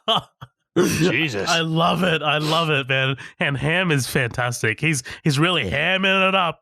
He's really hamming it up. God. Oh man. And Doug basically, talks back to him, like, he's like, we find out that he's able to spot their cars via their rear antenna. If you guys want to be slicker than a 6-year-old. And lets him go. Frawley calls the bank for Claire, but is told that she quit, and he orders a warrant for surveillance for Claire. Because that is seedy as fuck. Suspicious as fuck. Yeah, in a way, though, it's so like justified to me, because it's like, yeah, I mean, if it's really traumatizing her as much as it seems like, I wouldn't want to come back to that job either, fuck that. Yeah, exactly. But it's also like confirming Frawley's suspicions too. Like, well, because she doesn't know that Doug's been a part of this, right? She has no idea. Not yet. Right. So it's like, yeah, it's just kind of like a legitimate coincidence. No, I don't want to. Yeah. It's like living in a house that somebody was murdered in, and you were there. It's like, nah, I'm cool. I'm gonna move. Right. Frawley meets with Claire, starts a conversation about her leaving the bank, and notices the pendant that Doug gave her. And Frawley says they have their suspects and shares them with her. Right. This is a very calculated move by Frawley. He wants to gauge her reaction when she sees Doug. And although he doesn't like outright accuse her, he lays out some pretty salient facts, right? Like that kind of work in against her favor. A, you opened the safe for him. B, he left you unharmed. And C, the two of you are carrying on a relationship about which you lied to the FBI. You do need a lawyer. Oh, yeah, I lied. You do need a lawyer. I'm like, oh, fuck. Yeah. Yep, hate to be Claire Casey right now. James and Doug talk about a large job that the florist managed to set up for them. Doug doesn't want it, suggests James picks up another guy because he's done. They've got too much heat on him. Heat on them. I can't resist. Get some heat on this ham. Heat on this ham. There's people I can't let you walk away from, and obviously James is talking about his sister Krista and her kid Shine. There's a name. Shine. Right, which is kind of implied that Doug is the father in a way, right? But it's kind of up in the air at the same time. Yeah, like that's in this whole thing here, right? Like, they get into Krista's sex history and who Shine's father is, which Doug denies. I love Renner. You grew up right here, same rules that I did. Doug, if you want to see me again, come down, visit me in Florida. And they kind of get after her, right? Like they get into a little scuffle, and James just ends up pistol whipping Doug. And this is right. I was like, fuck. Yeah, like I was like, man, you just fucking whipped out your gun and just slapped him in the face. But this is pretty cool. Like I like that we find out about James's sort of manslaughter that he committed here, right? Because it was for him. It was for Doug. Essentially, like there was this guy that that was on his way to kill Doug, and he did 9 years for it, essentially. Right. Well, and this makes such an interesting kind of like moral dilemma in a way, because it's like, dude, you owe me, and it's like, yeah, you're right, I do owe you, but I'm not going to sit here and like, what's the point of you sitting here and saving my life when we're just going to go at and constantly get shot at anyways? Like, what's the point of that? We need to better ourselves. We need to get some kind of other life, and then at the same time, like, it's like those kind of people who, yeah, he would do you a favor like that. Oh yeah, well, I saved your life. It's like, so now I can't move or leave ever. Like, you always have to be around me. Like, that's not my life anymore, though. That's your life. That's you letting me live for like your, for your own kind of reasons, and that's not my life, though. I thought that was really interesting, because you can kind of see Renner's point. He's like, I saved your life, man, and here you are, you're just going to leave, and it's like, yeah, but I mean, that's his choice. You don't just save somebody's life so they do what you say. Like, that's right. Like that's really interesting right there about Renner's character, because it's like it's that headspace of what he thinks he's owed, like what he's entitled to. Right, like he's just kept this card in his pocket and he's been wanting to play it until the right time, right? Right. Yeah. Doug visits Fergie, tells him he doesn't want a part of this job, but Fergie wants Doug. He's a part of the unit. And this goes south so quickly. Like, I love how friendly Doug starts off with, and then it's just like, damn. But Fergie's not having it, man. Like he just, like, Doug gives him a wad of cash and he's like, you're going to do what I ask. And Doug just goes, who the fuck do you think you are? You're an old guy with a fucked up face. I know. I was like, God damn. I hate to laugh because he's dead. Yeah, he dies a year later. Oh, God. Fergie demands that Doug do this for him, or he's going to clip his nuts like he clipped his father. He gets to talking about gelding the horses. They either use a knife or a chemical, and he used the chemical on his father. Doped up his mother. She committed suicide. Boom. Fucking bombshell, dude. That's rough. Well, what does he mean? Like, chemically, what did it like? Right. Is he saying that like he just did that via his wife? Yeah. So he's using a metaphor, right? Like, there's a lot of metaphors that throw around in this movie. This one with the gelding of the horses. Like, you get that part of it. Like, they either use a knife to snip their balls, or they like chemically castrate them. So with Stephen McRae, he didn't need to use he didn't literally need to use violence against him, because he still needed him to do his job for him. But instead, to motivate him, he chemically castrated him, which is to say that he doped up his mum. He supplied the drugs to his mum, got her addicted, right. And essentially that led to her death. Right, it's like, kind of like that Andy Dick Phil Hartman kind of thing we talked about on Small Soldiers. Yeah. God damn, I didn't even connect that together. Yeah, that's sad. But essentially, this is Fergie talking himself into a casket, right? Like, you can see fucking the veins in Doug's head just go like loosen this shit. Doug goes to visit Claire, finds her crying in the bathroom. She wants him gone. She's hysterical. And honestly, I kind of get it. I get it. I don't know. She's a woman, They always overreact to this. It's that time of the month. Yeah, that'd be so fucking funny. He's like, listen, I'll come back, get you some Ben and Jerry's and some tampons. We'll be all right. And like, oh my God.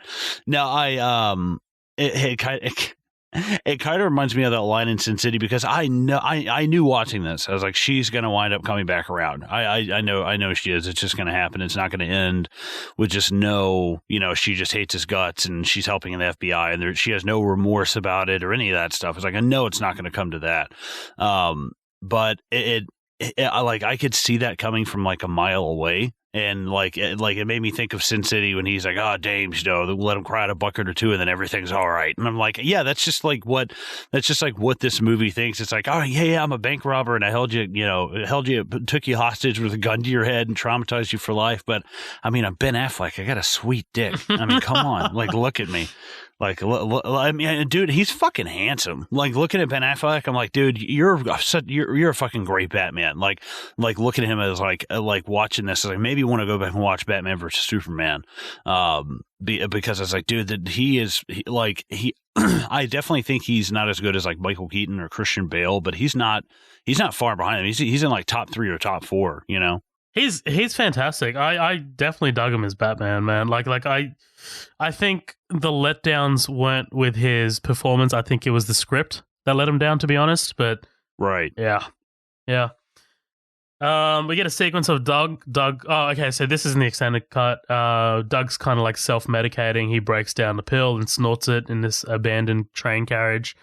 And he just like fires random shots into some bottles in front of him. Like he's kind of like, it's not really a needed scene, but it's, you know, whatever. He pulls his face like he does in Daredevil. Like, you know how he's blind in Daredevil and he's like got his mouth hanging open a little and is like, what the fuck? Like that. He goes to visit Krista, tells her he's leaving for a while. And I'm just like, God damn, her in that tank top. Wait, which one? Because he goes to visit Blake Lively, and I just wrote her in that tank top. She's wearing this like white tank top. Oh, yeah. Yeah, it's just me being a creep, don't worry. He asks Krista to tell James that he is in. Goes to visit Fergie, tells him he's in, but if anything happens to her, he's going to kill Fergie and he's goon in his own shop. He goes to talk to Claire in the garden, tries to reconcile. I will never lie to you again. Dude, like, I can... Like, that is a tall order. That is, honestly, I kind of sympathize with Claire here. Like, you're telling her you'll never lie to her again, but you held up her place of work, stuck a gun in her face, kidnapped her. Like, I don't know. Just saying I will never lie to you again, I think that's weak. That's weak sauce. Right, yeah, exactly. Well, the only thing that she's like, you know, I won't believe you. He's like, you know, no, I'll tell you the truth. She's like, how will I know? It's like, because you'll fucking hate the answers. I'm like, oh, okay, I guess. Like, that's about the only way. But she just kind of like, well, I got to jump into this because this is where we're at in the story, like, kind of thing. I wouldn't have minded if this just went on, like, the silence between them just went on a little bit longer. Because it's like they just get off a job, she finds out, they pick up a job, then they're okay, and it's like, yeah, I just, you know, maybe a little bit longer, because also that kind of, I think that can really create a tension with Renner, because he's going, hey, this chick's a loose end, and she knows what you do, and you know what's going on, like, we need to fucking, you know, like, we need to, you know, kill this chick. And I think that would have created a super interesting dynamic, especially as you've got like the biggest job they've ever done coming up. It's like, fuck. Right. Well, I mean, the whole Renner finding out about Claire kind of seems inconsequential by the end of the movie, right? Like, nothing really comes of that. Like, there's a conversation shortly after, but that's it. Right. Yeah. And I wonder if that's just, you know, if Renner's just like, well, you know, yeah, if he's with her, then, you know, that's his thing. I can't do anything about that. Right. Like, I don't know. I think they could have gone that direction. I probably wouldn't have bought it. You know, this guy murdered someone for you. So if like you're starting to like date this chick and you're into it and stuff, he's like, no, you've got it under control. Like, I trust you. Right. Yeah. And I guess it kind of also informs, like for Renner, for James, like why Doug is in the headspace that he is. Right. So. Right. Fergie talks to the crew, tells them he has an inside man, someone who owes him money, because of course. The insider gave Fergie information on the score. They break down the Fenway job. Total haul, $3.5 million. Damn. Oh, I do love. He's like, yeah. You know, seeing you boys here reminds me that I'm still in the ring, still taking punches, but ahead on points. I was like, oh, that's fucking good. He's so awesome. That's so good. Taking down the Cathedral of Boston, priceless. Oh, God. Dude, I went to Fenway, man. Like, watching this all again, fucking awesome, dude. I was just like, because we did the tour of Fenway and like that, you know, the tour guide's pointing out, yeah, so this is where they shot the town. I was like, oh, that's fucking awesome, man. Like, I love that shit. I love that shit. At JJ's bar, Frawley talks to Krista, who thinks he's hitting on her. You got to chase the rabbit if you want the tail. That's what my mama taught me. Dude, when she that's like almost like, in World's End when that fucking chick sucks Nick Frost's wedding ring off and swallows it. I'm like, oh, that is some dirty horse shit. Like that is some Jesus. man. I know I've brought this up before, but the whole 10 things I hate about you when they walk into the bikie bar and fucking David Krumholtz's character is like, don't touch anything, you'll get hepatitis. That's this whole situation right here. Right, yeah. It's like, oh my God, I'd hate to see her on the sidewalk, like cough up something, spit it on the ground, and it burns a hole in the ground. She's just like, I guess I had vodka martinis last night, and just walks off. She's got her shoes in her right hand. She's going barefoot. Yeah. I work for the FBI. Me too. Fuck off. Frawley tells her he knows everything there is to know about money. Details the specs of a $20 bill. Tells her that the $20 bill isn't even its own weight in oxy. And this is when she realizes what it's about, and Frawley shows her his badge. She immediately asks for a lawyer, very much like her brother, and Frawley brings up protecting her daughter. He's kind of like laying the seeds here, right? Like he's just like, all right, I got to start breaking her down. Asks about Doug and asks her how in the years that Doug and Krista were together, how many times did he give her a diamond necklace? Love the manipulation, dude. Right. This is very like Ashley Judd in Heat, right. At the kid and kind of playing that angle. It's even later on with God, Rebecca Hall's character. Jesus. Claire. Claire. Well, thank you, Jesus. There's going to be an exact kind of sequence where it's right from Heat. Yeah. Yeah. Exactly. That's what I'm saying. Both of these characters kind of remind me of Ashley Judd's kind of thing in Heat. Yeah, with Val Kilmer. Yeah, for sure. Cut to Doug and James talking about the job. Doug suggests to James that he can get out after the job, but James is all about the life. He says that he does that 50-pound horse metaphor. This is all he knows, and that he will not do any more time. If we get jammed up, we're holding court on the street. That might be one of my favorite lines in the movie. Absolutely. Your courts and legal procedures and all this stuff can, that's all slow moving. It takes time, and it's out there. It's just right here, right now, instant death. If you don't move, oh man, that's fucking. It's like a war zone, man. Straight justice. It's like modern day war, on the streets. I'm like, that's fucking crazy, dude. And that's exactly what he gets, dude. When he's later, when he's firing those Tech 9s into those fucking cop cars in the middle of the street, Jesus Christ. Right, it's live by the gun, die by the gun kind of thing. Exactly. Frawley and the FBI make a move on a false lead. This doesn't really go anywhere. Krista talks to Doug, telling him that she wants to go with him, that she'll change. But Doug says he's leaving with someone else. She mentions the necklace, saying a little bird told her about it, and this is where Doug just goes ham, dude. Ham. Right. That was unintentional. He just fucking grabs her, slams her against the wall. And I just love the little touch of Shine starting to cry. It's fantastic. Well, yeah, because now, she's they've known each other their whole lives, right? Yeah, yeah, because she's James's brother. Sorry, James' sister. Right.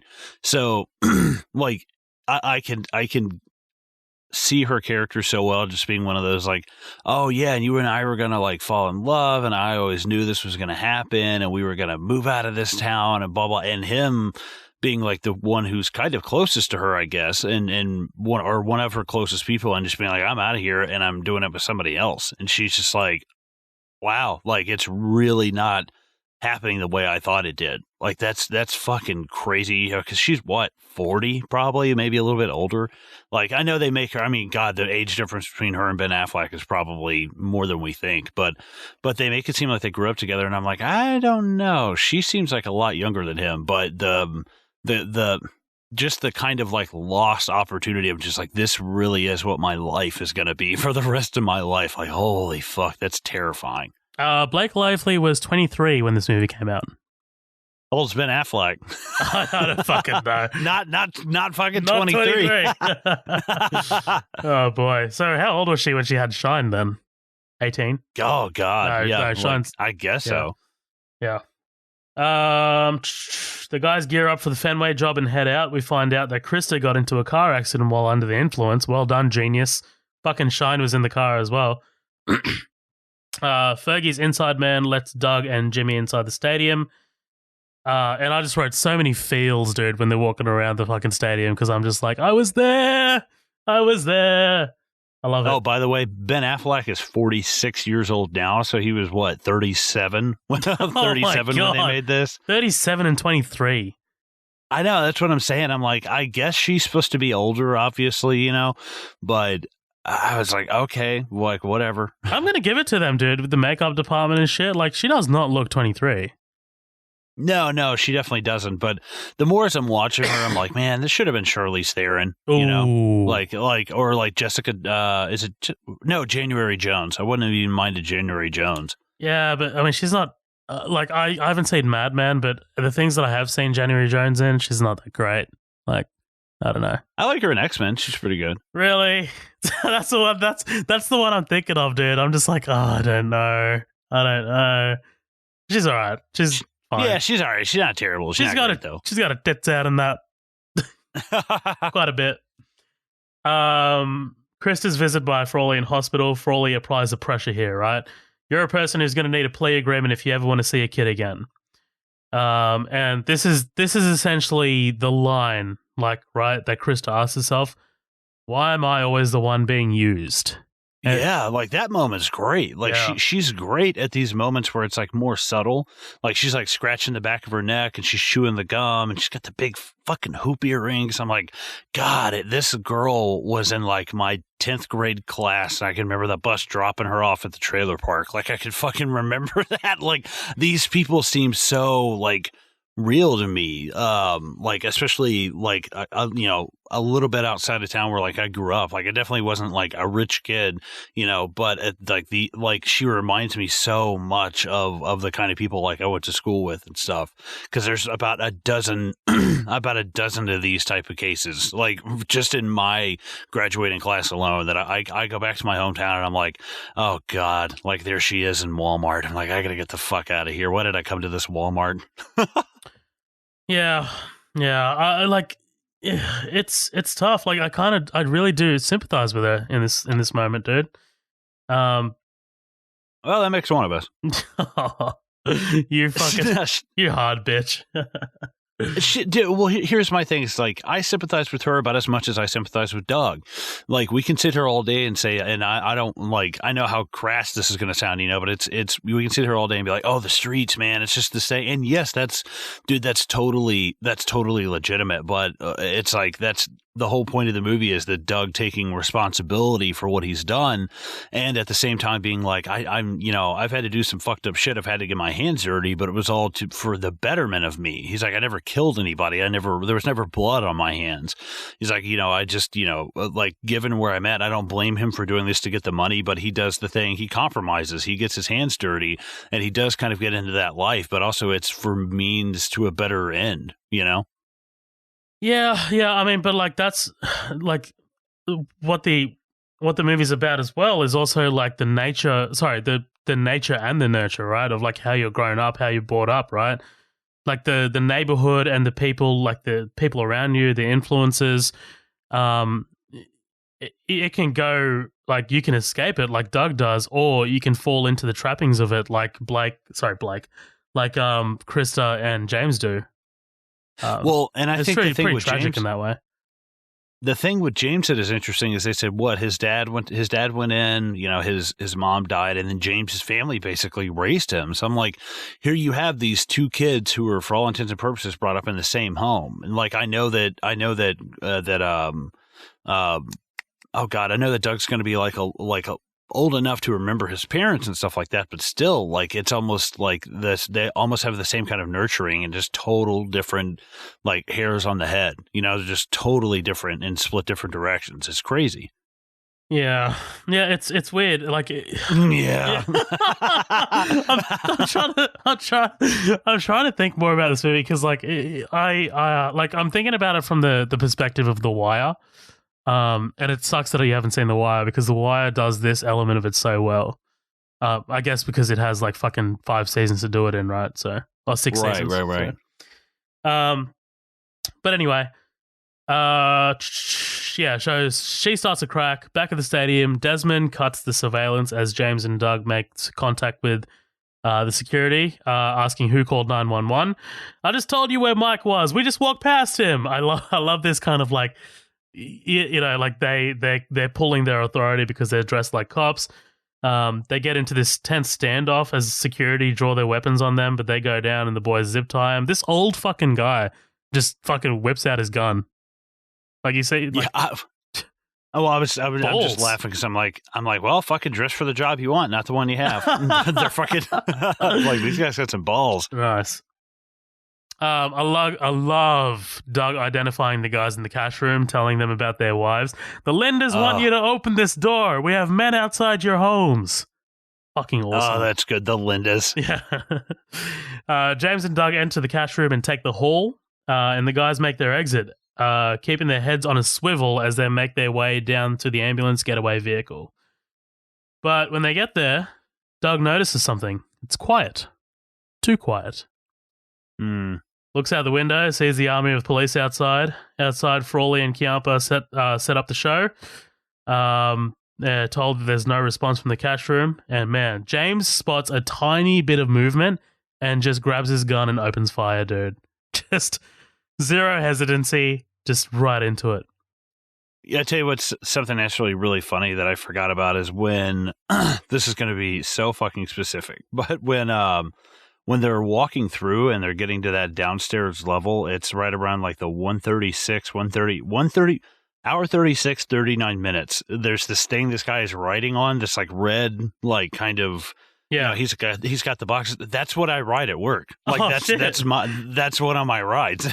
Like that's a Raymond walkie picker. And I was like, oh fuck, like those things are fast as hell and they have like really good turning and shit. And I was like, I saw that and I was like, oh son of a bitch, talk about work following you home, goddamn.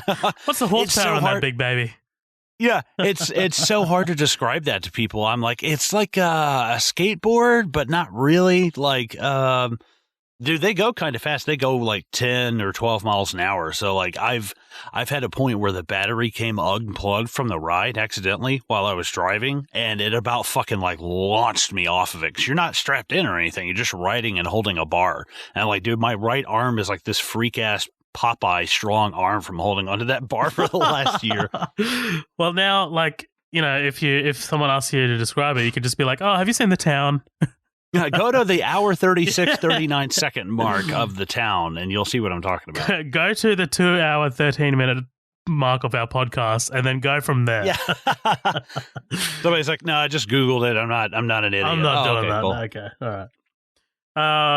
Where are we? So, dude, this shootout is intense, man. Albert takes one to the gut through the pillar he's hiding behind. The driver of the armored truck next to them starts to fire at them, and Doug just fucking lays into that truck, dude. Like, he starts making him drive the truck out into the army of the police, where he flips the truck. Love it. Love the practical fucking flipping. It's awesome. Doug tells Desmond that if he walks out now with his hands up, he could get 7 years instead of life because the other 3 are getting life. And Desmond just says, fuck you. He's in it. He's in it for the long haul. The cops throw in some concussion grenades. Desmond can't get his bearings, stands up and takes one in the dome. Oh, fuck. Just one shot too. Like, just boom, sniped. Love it. And, dude, I love the imagery of the riot shields getting absolutely destroyed by James's fire. Woo. Yeah, like the fact that he's just been unloading, so like they can take plenty of damage, but like now it's the point where it's like, okay, like they've taken so much damage, they're starting to, because the closer they get, the more efficient his weapon is too. Yeah, like less bullet drop. Oh man, yeah, right. Those things are fucking powerful. Like damn, just eating his fucking shield is so good. Yep. Albert It suggests. actually reminds. Oh, No, go, sorry, go, go go, ahead. go. I was moving on. Well, it reminds me of fucking Civil War when Ant-Man throws the tractor trailer at War Machine and he just like chews it to pieces. I was like, before it that's reaches so him. badass. I love it. Yeah.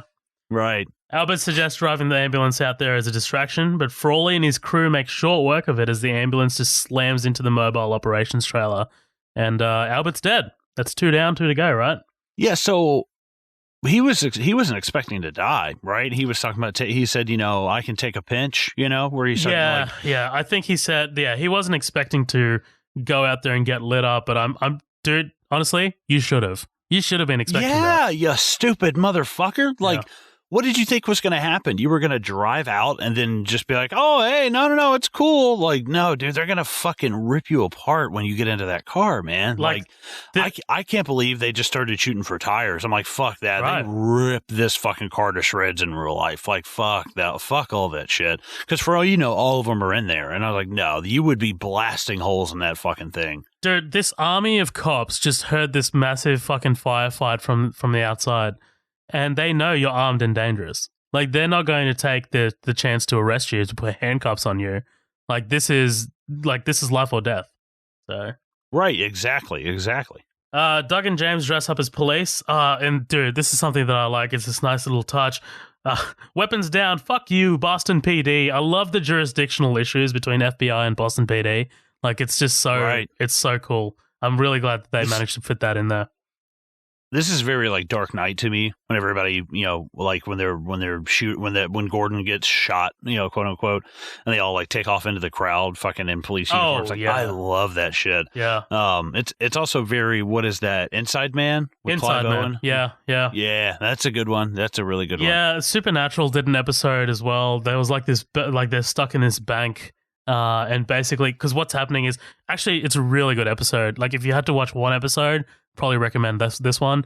What they're doing is like they're tracking down this shapeshifter, and it's very like The Thing. Like, it's very like, closed environment. Like, we don't know who this thing is. And basically, the police surround them because they think they're pulling off this heist in this bank. And the way they end up escaping is like they manage to knock out 2 guards and take their stuff. And sneak out. I love it. I love that kind of stuff. It's awesome. Well, it reminds me of actually the band I was in. We shot a music video, and one of the ideas I wanted was seeing somebody in a red hood and blue jeans and Converse that gets caught doing some graffiti. You can't see their face. They get chased by a cop.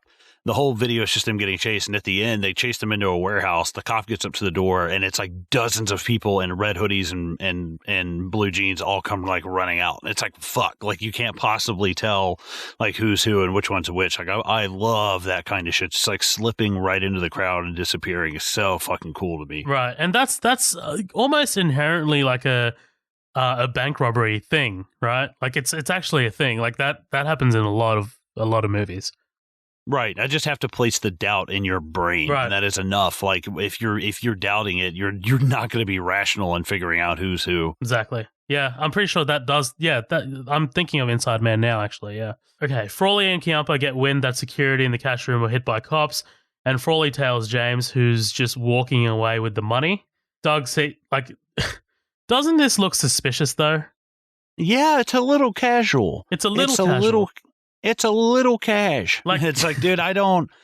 That's just weird. I mean, seeing a cop walk down the street with a black duffel bag stuffed, it's just ominous. It's like, what the fuck is in that bag? That's ominous. But then think about the fact that there is an ongoing situation here, and you're walking away from it dressed as a cop. Right. I was kind of thinking that, like, dude, once I got out of like 100 feet of that place, I would have ditched that fucking cop uniform. Right. Because now they know that they're looking for fucking cops. I'm like, oh, fuck, ditch that shit, man. Yeah. It's a little, yeah. Doug sees Frawley go to James, but he can't help James. He's not getting involved. Why do you think he doesn't get involved? Because he knows that James is walking to his death? You talking about Doug looking at James? Because he sees Frawley go for James. Right. Well, I think that, yeah, I mean, this is not... This shit was fucked from the start anyways. Which, how do they know? How do they know they're going to be here at Fenway? So, yeah, Krista. Right, Krista okay. I just wanted to make sure, yeah. but I think that, he's the first one to draw the gun. He's the first one to drop the hammer down, when they're in the van shooting at the cops, when they're down at the bottom of Fenway. He's the first one to do this. And I think that, he could have very easily just thrown his gun out and be like, all right, cool, I surrender. Because, don't get me wrong, that guy's probably going to prison for the rest of his life.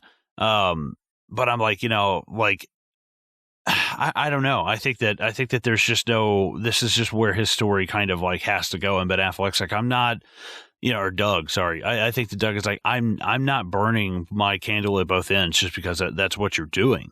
And I think that's really interesting about, you have a lot of friends that grow up, and like, me and my friends, we partied, we were younger, we'd always, have a lot of parties and there's a bunch of people, and some people just never like grew out of that and always just wanted to be, oh man, just come over, hang out, we're going to drink a bunch of beers and play beer pong. And I'm like, dude, I'm like 30. I don't mind coming over and like hanging out for like an hour or two, but like I got to go home and like cook dinner. I got to walk my dog. Like, I got shit I got to do, Yeah. At parties now, I do the thing that Jim does from The Office. He's like, all right, I am the master of leaving parties early. I need to get a photo and I need to get one little story in here that I'll remember so I can bring it up later and prove that I was there. And that's it. I'm down. I'm done. I'm out. So, yeah, hell yeah. Man, James's death, right? Love the look on James's face, man, as like Frawley like tells him to hold up and just like Frawley calls it in. James just fucking spins and just starts firing at Frawley with that Tech 9, man. Takes off running around this car, like they're doing this little dance around this car. And man, like James just walks out into the middle of the street and just starts firing at cops, dude, like fucking nailing some guys too. Eventually taking a fucking shotgun slug to the leg, gets behind a mailbox. Coughlin, throw down your weapon. Fuck you. Man, this is James's life though, right? Like there ain't no compromise. Grabs a drink laying down on the ground and says he surrenders and just gets fucking nailed. Dude, immediately. Like,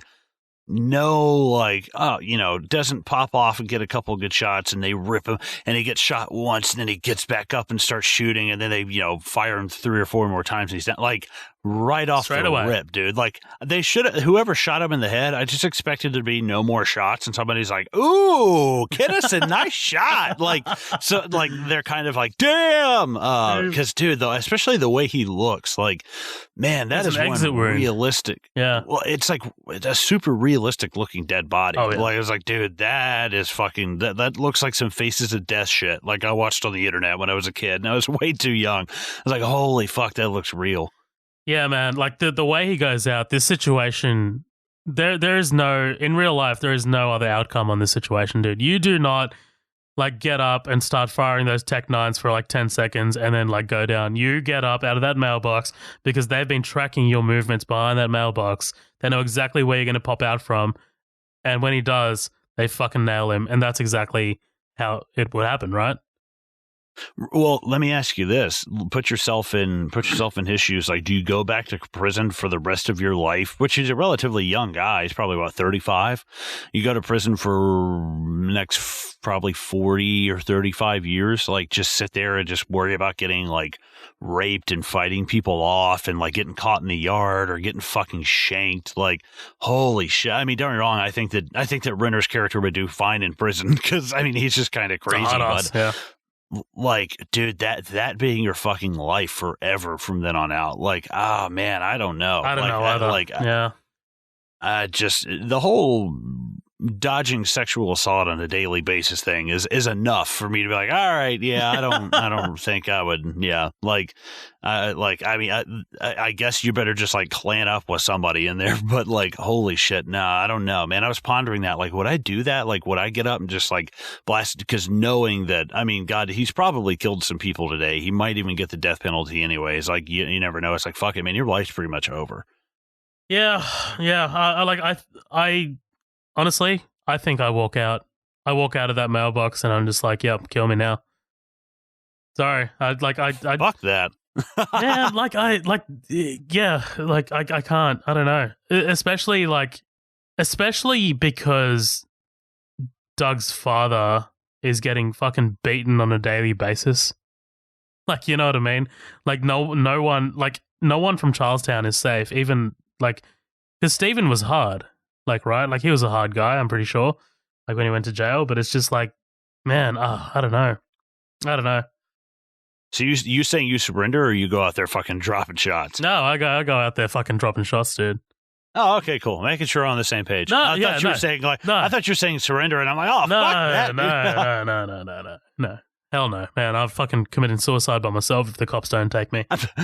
Amazingly, he just somehow like and just kills all of the cops in like 2 shots. Oh. He's like perfect aiming. He's like, oh, I guess some of those Hawkeye skills have stuck with me. That's crazy. Dude, he fucking takes a shot at a helicopter above, like, and just like just one single shot, looks at it like fucking Patrick Bateman in American Psycho. Remember when he blows up the car? He's like, what the fuck? All right. But yeah, man, he gets nailed. And then immediately after, James goes to the florist place, nails the goon, gets into a fucking, what I like to call a collateral train scene shootout, because that's what this is. Like, they're just it's weird. Planted. Yeah, it is weird, but I think it's kind of like this, like, weird shock moment of it. Like, there's like, both of them are kind of like shocked. I don't know. It is weird, though. It's super weird because, like, Fergie shoots at him like 6 or 7 times, and all he does is just kind of like he dodges him like somebody would dodge in a hallway who's not paying attention where they're walking. Like, he doesn't really do anything. Like, I actually would have really rather preferred it if he came back there and Fergie turned and he just shot him right in the fucking top of his big fat fucking Peter Bustlewaite head. Like, because I'm like, dude, if he'd have just walked right there and just one and done and just dropped him, but it was this weird, like, he shot, and even then he shoots at Fergie like 3 or 4 times, but he only shoots him like twice. I was like, dude, you're at point blank range, for God's sake. Like, right. Like, how are you all missing each other like 7 times? Like, what the fuck, man? Even I shoot better than this. I don't even own a gun. Right. I do. Yeah. I think I would prefer something that was a little low key, a little more low key. Like, I would have preferred, he go kill this goon, walks into a room, Fergie's sitting there. Fergie accepts his fate. Because Fergie is not the muscle. Like, Fergie is not, like, sure, he can defend himself for sure, but he's this old, frail guy who calls the shots and has the muscle do the shit for him, right? So to have him walk out and get into this firefight, I think it kind of goes against what Fergie is as a character. Right. And I mean, honestly, I'm even fine with, Doug comes back there, or he raises up, and there's Fergie already waiting. Because, hey, I just heard you shoot my muscle. Here I am waiting with a gun. Right. He fucking plugs Doug, but Doug fucking pops him back and then kills him. I'm like, cool, I'm cool with that. Like, let Doug take a little damage. The motherfucker never even gets shot, like, once in this movie. Yeah, I would have liked something. Damn, dude. Yeah, would have liked something, for sure. Right. Fuck you, dude. I still like this movie, all right? Come on.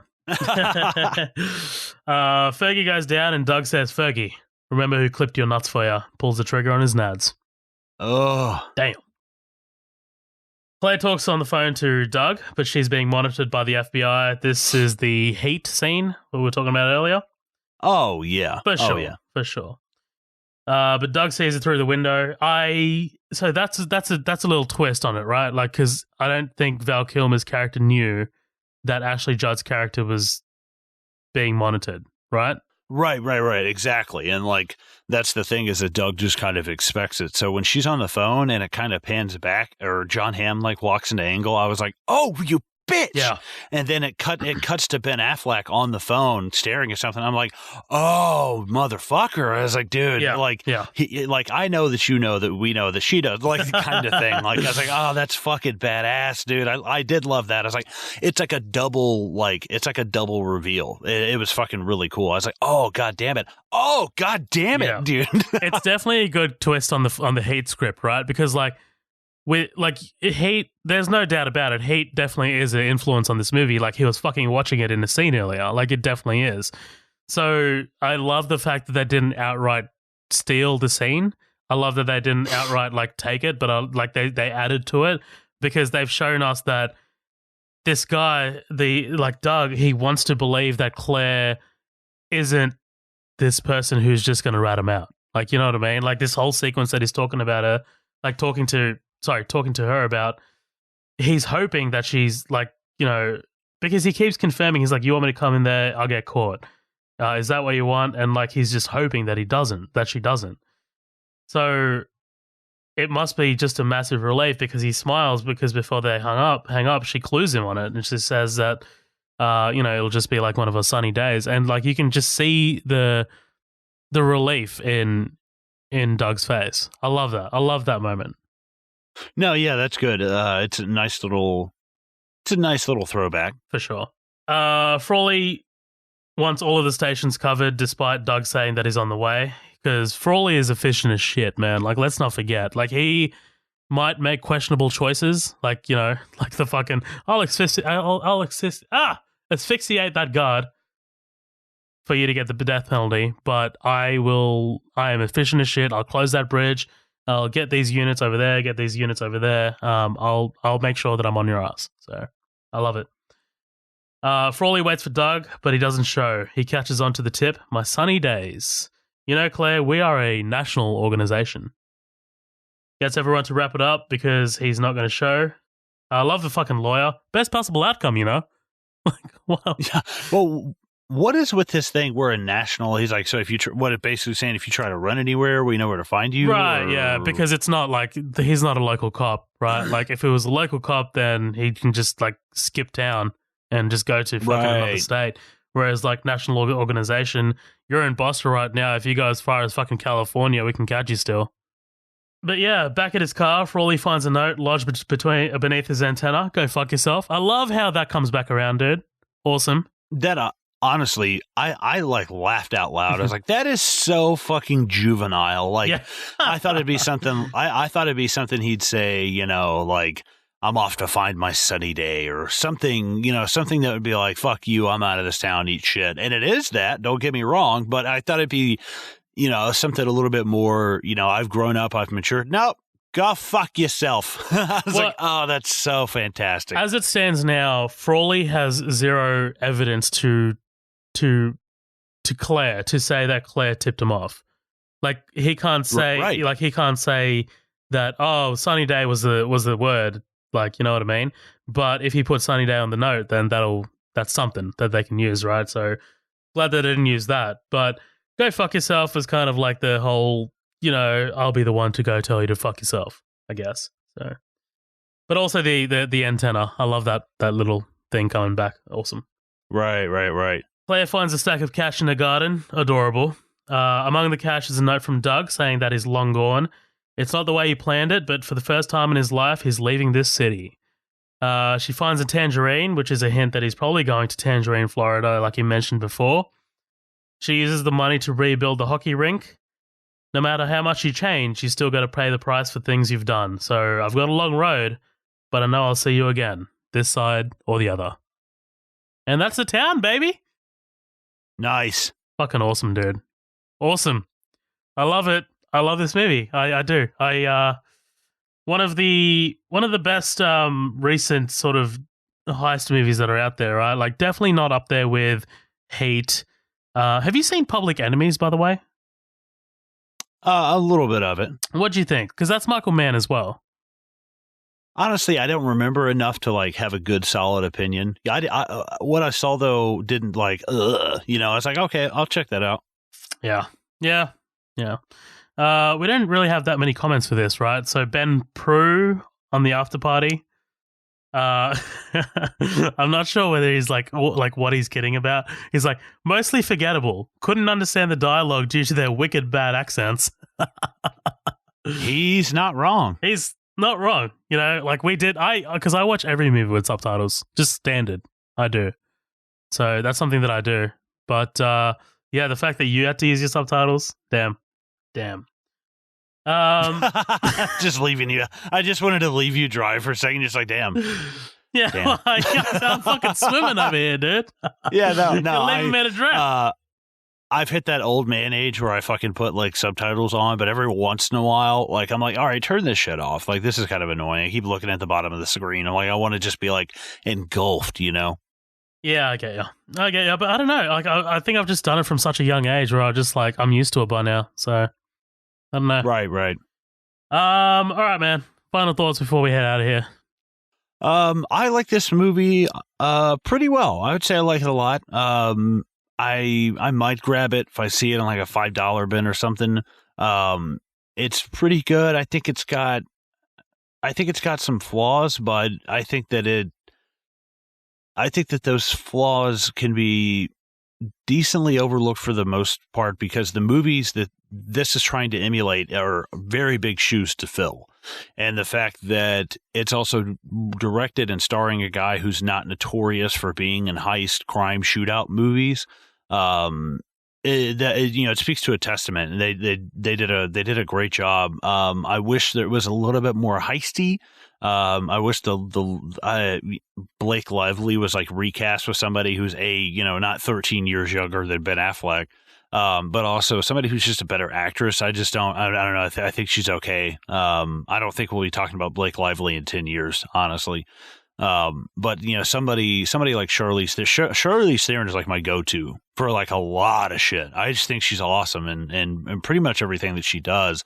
But even someone like, fucking like Nicole Kidman or somebody, I'm like, oh, okay, cool. Like I wouldn't even mind somebody just a little bit closer in age and a better actress. But that being said, I'd probably give it like a 7 or a 7.5 out of 10, just because of Blake Lively. I think that I need a little bit more heist, a little bit less like romance and stuff. Also, Jeremy Renner, I don't see how he got nominated for an Oscar. I was like, man, I don't know about that. I was like, I think that's pushing it. Like, I get it. You got to have people in there to have some kind of competition, but like, I don't think that's Oscar worthy by a long shot. I think he does a pretty good job, but there's still a lot of stuff with him just kind of being this like unhinged guy that I wish we could. I wish they dived into his prison time a little bit more so we could kind of see, or even if they said, hey, he didn't used to be like this. Like why?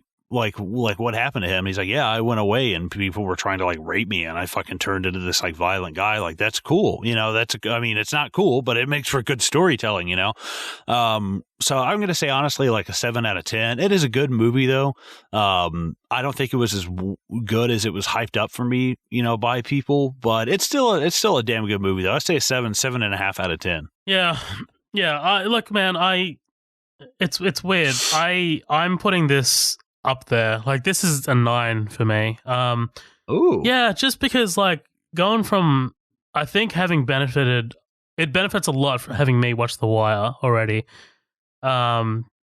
Just because, like I said, man, The Wire does that fantastic thing where it's just like this city, this place that you grew up, the environment, the people who raise you, the people who influence you, your friends, your family, all of that feeds into who you are and who you become. And no matter how hard you try in The Wire, no matter how hard you try, it's just always going to end tragically. Sometimes you can find that little 1% of people that get out, which is fantastic, which is great, but it's also like this cyclical nature of crime, of growing up in crime, of growing up in poverty, and growing up with like this like-minded people who are just set on breaking the rules and running from the police, and people who just are so used to this life of crime where it just gets passed on to the children. So I think watching it from that angle this time around, I definitely loved it a lot more. Because if it didn't have that element of it, it would probably be a 7. But I love exactly where it is right now, to be honest. There's not that much I would change about this movie. Maybe I think I do agree with you about Blake Lively's character. I think she could be bolstered up a little bit more. Maybe pull back the fucking hamminess of the performance, Blake, a little bit. Mm-hmm. But other than that, man, I think this is really, really awesome. Like, I think it's one of the best heist movies we've had very recently. Post Heat, I guess. It's great. It's got a great cast. I think Jeremy Renner, I think you're giving him too much shit. I think he is awesome, dude. Maybe not award. Really? Yeah, maybe not award worthy. That's all I'm saying. Like, he does a decent job, but it's like, dude, this is not Oscar nom worthy. Come on, It's because his character doesn't have that much depth to him. Like, he's a hard ass. He's this guy who's grown up opposite Ben Affleck and has kind of gone on the opposite end of the spectrum, right? Like, he's not someone who has any inkling to get the fuck out of this life. Like, he doesn't want to leave Charlestown. Like, you know, he's one of those people who born here, grew up here, will die here, and that's exactly what he did. So, I don't know. I think Jeremy Renner does the best with what he's given, but in the scheme of things, it's not that much. But yeah, like when he does turn on the performance, he's fantastic. Like especially the sequence where, like, you know, they fucking sledgehammer those guys. Like, I fucking love that shit. So yeah, man, it's a great movie. It's super memorable to me. I revisit this movie quite. Oh well, not for a while actually, but you know, when it did come out, I did revisit quite regularly. I think Rebecca Hall is fantastic. I think John Hamm is fantastic. Ben Affleck, fucking awesome, dude. This probably might be my favorite role of his, probably. But yeah, fantastic movie. I'm really glad to have talked about it, dude. Really glad to have covered it. So thank you so much for watching this one with me. Can't talk today. No, hell yeah, dude. That's awesome. Awesome. You want me to plug socials real quick? Yeah, hit us. Well, guys, if you want to check us out, you can find us on Facebook at Midnight Double Feature, on Instagram at Midnight Double Feature, on Twitter at MDF Pod. We're on YouTube, we're on Spotify, we're on iTunes. You can also find our group that's connected with Facebook called The After Party. That's 3 words. Everybody's invited. Get in there and talk about news, stuff you're excited for. Send us your dick pics, your memes, all that funny stuff. And please stop by, rate, review us on iTunes. That helps us out tremendously here with getting our show, you know, kind of spread out to a wider audience. And if you ever have any questions, comments, concerns, you know, whatnot, you can email us over midnightdoublefeature@gmail.com. And we'd love to hear any suggestions as well if you guys have any ideas for something you think we'd be good at covering. Zoheb, tell these people good night. Good night, guys, or good day, or wherever you're listening to this, or whenever. Really fun to have covered this one. Thank you so much for joining us. This one's been awesome. Likewise, you guys take it easy, and we'll see you next time.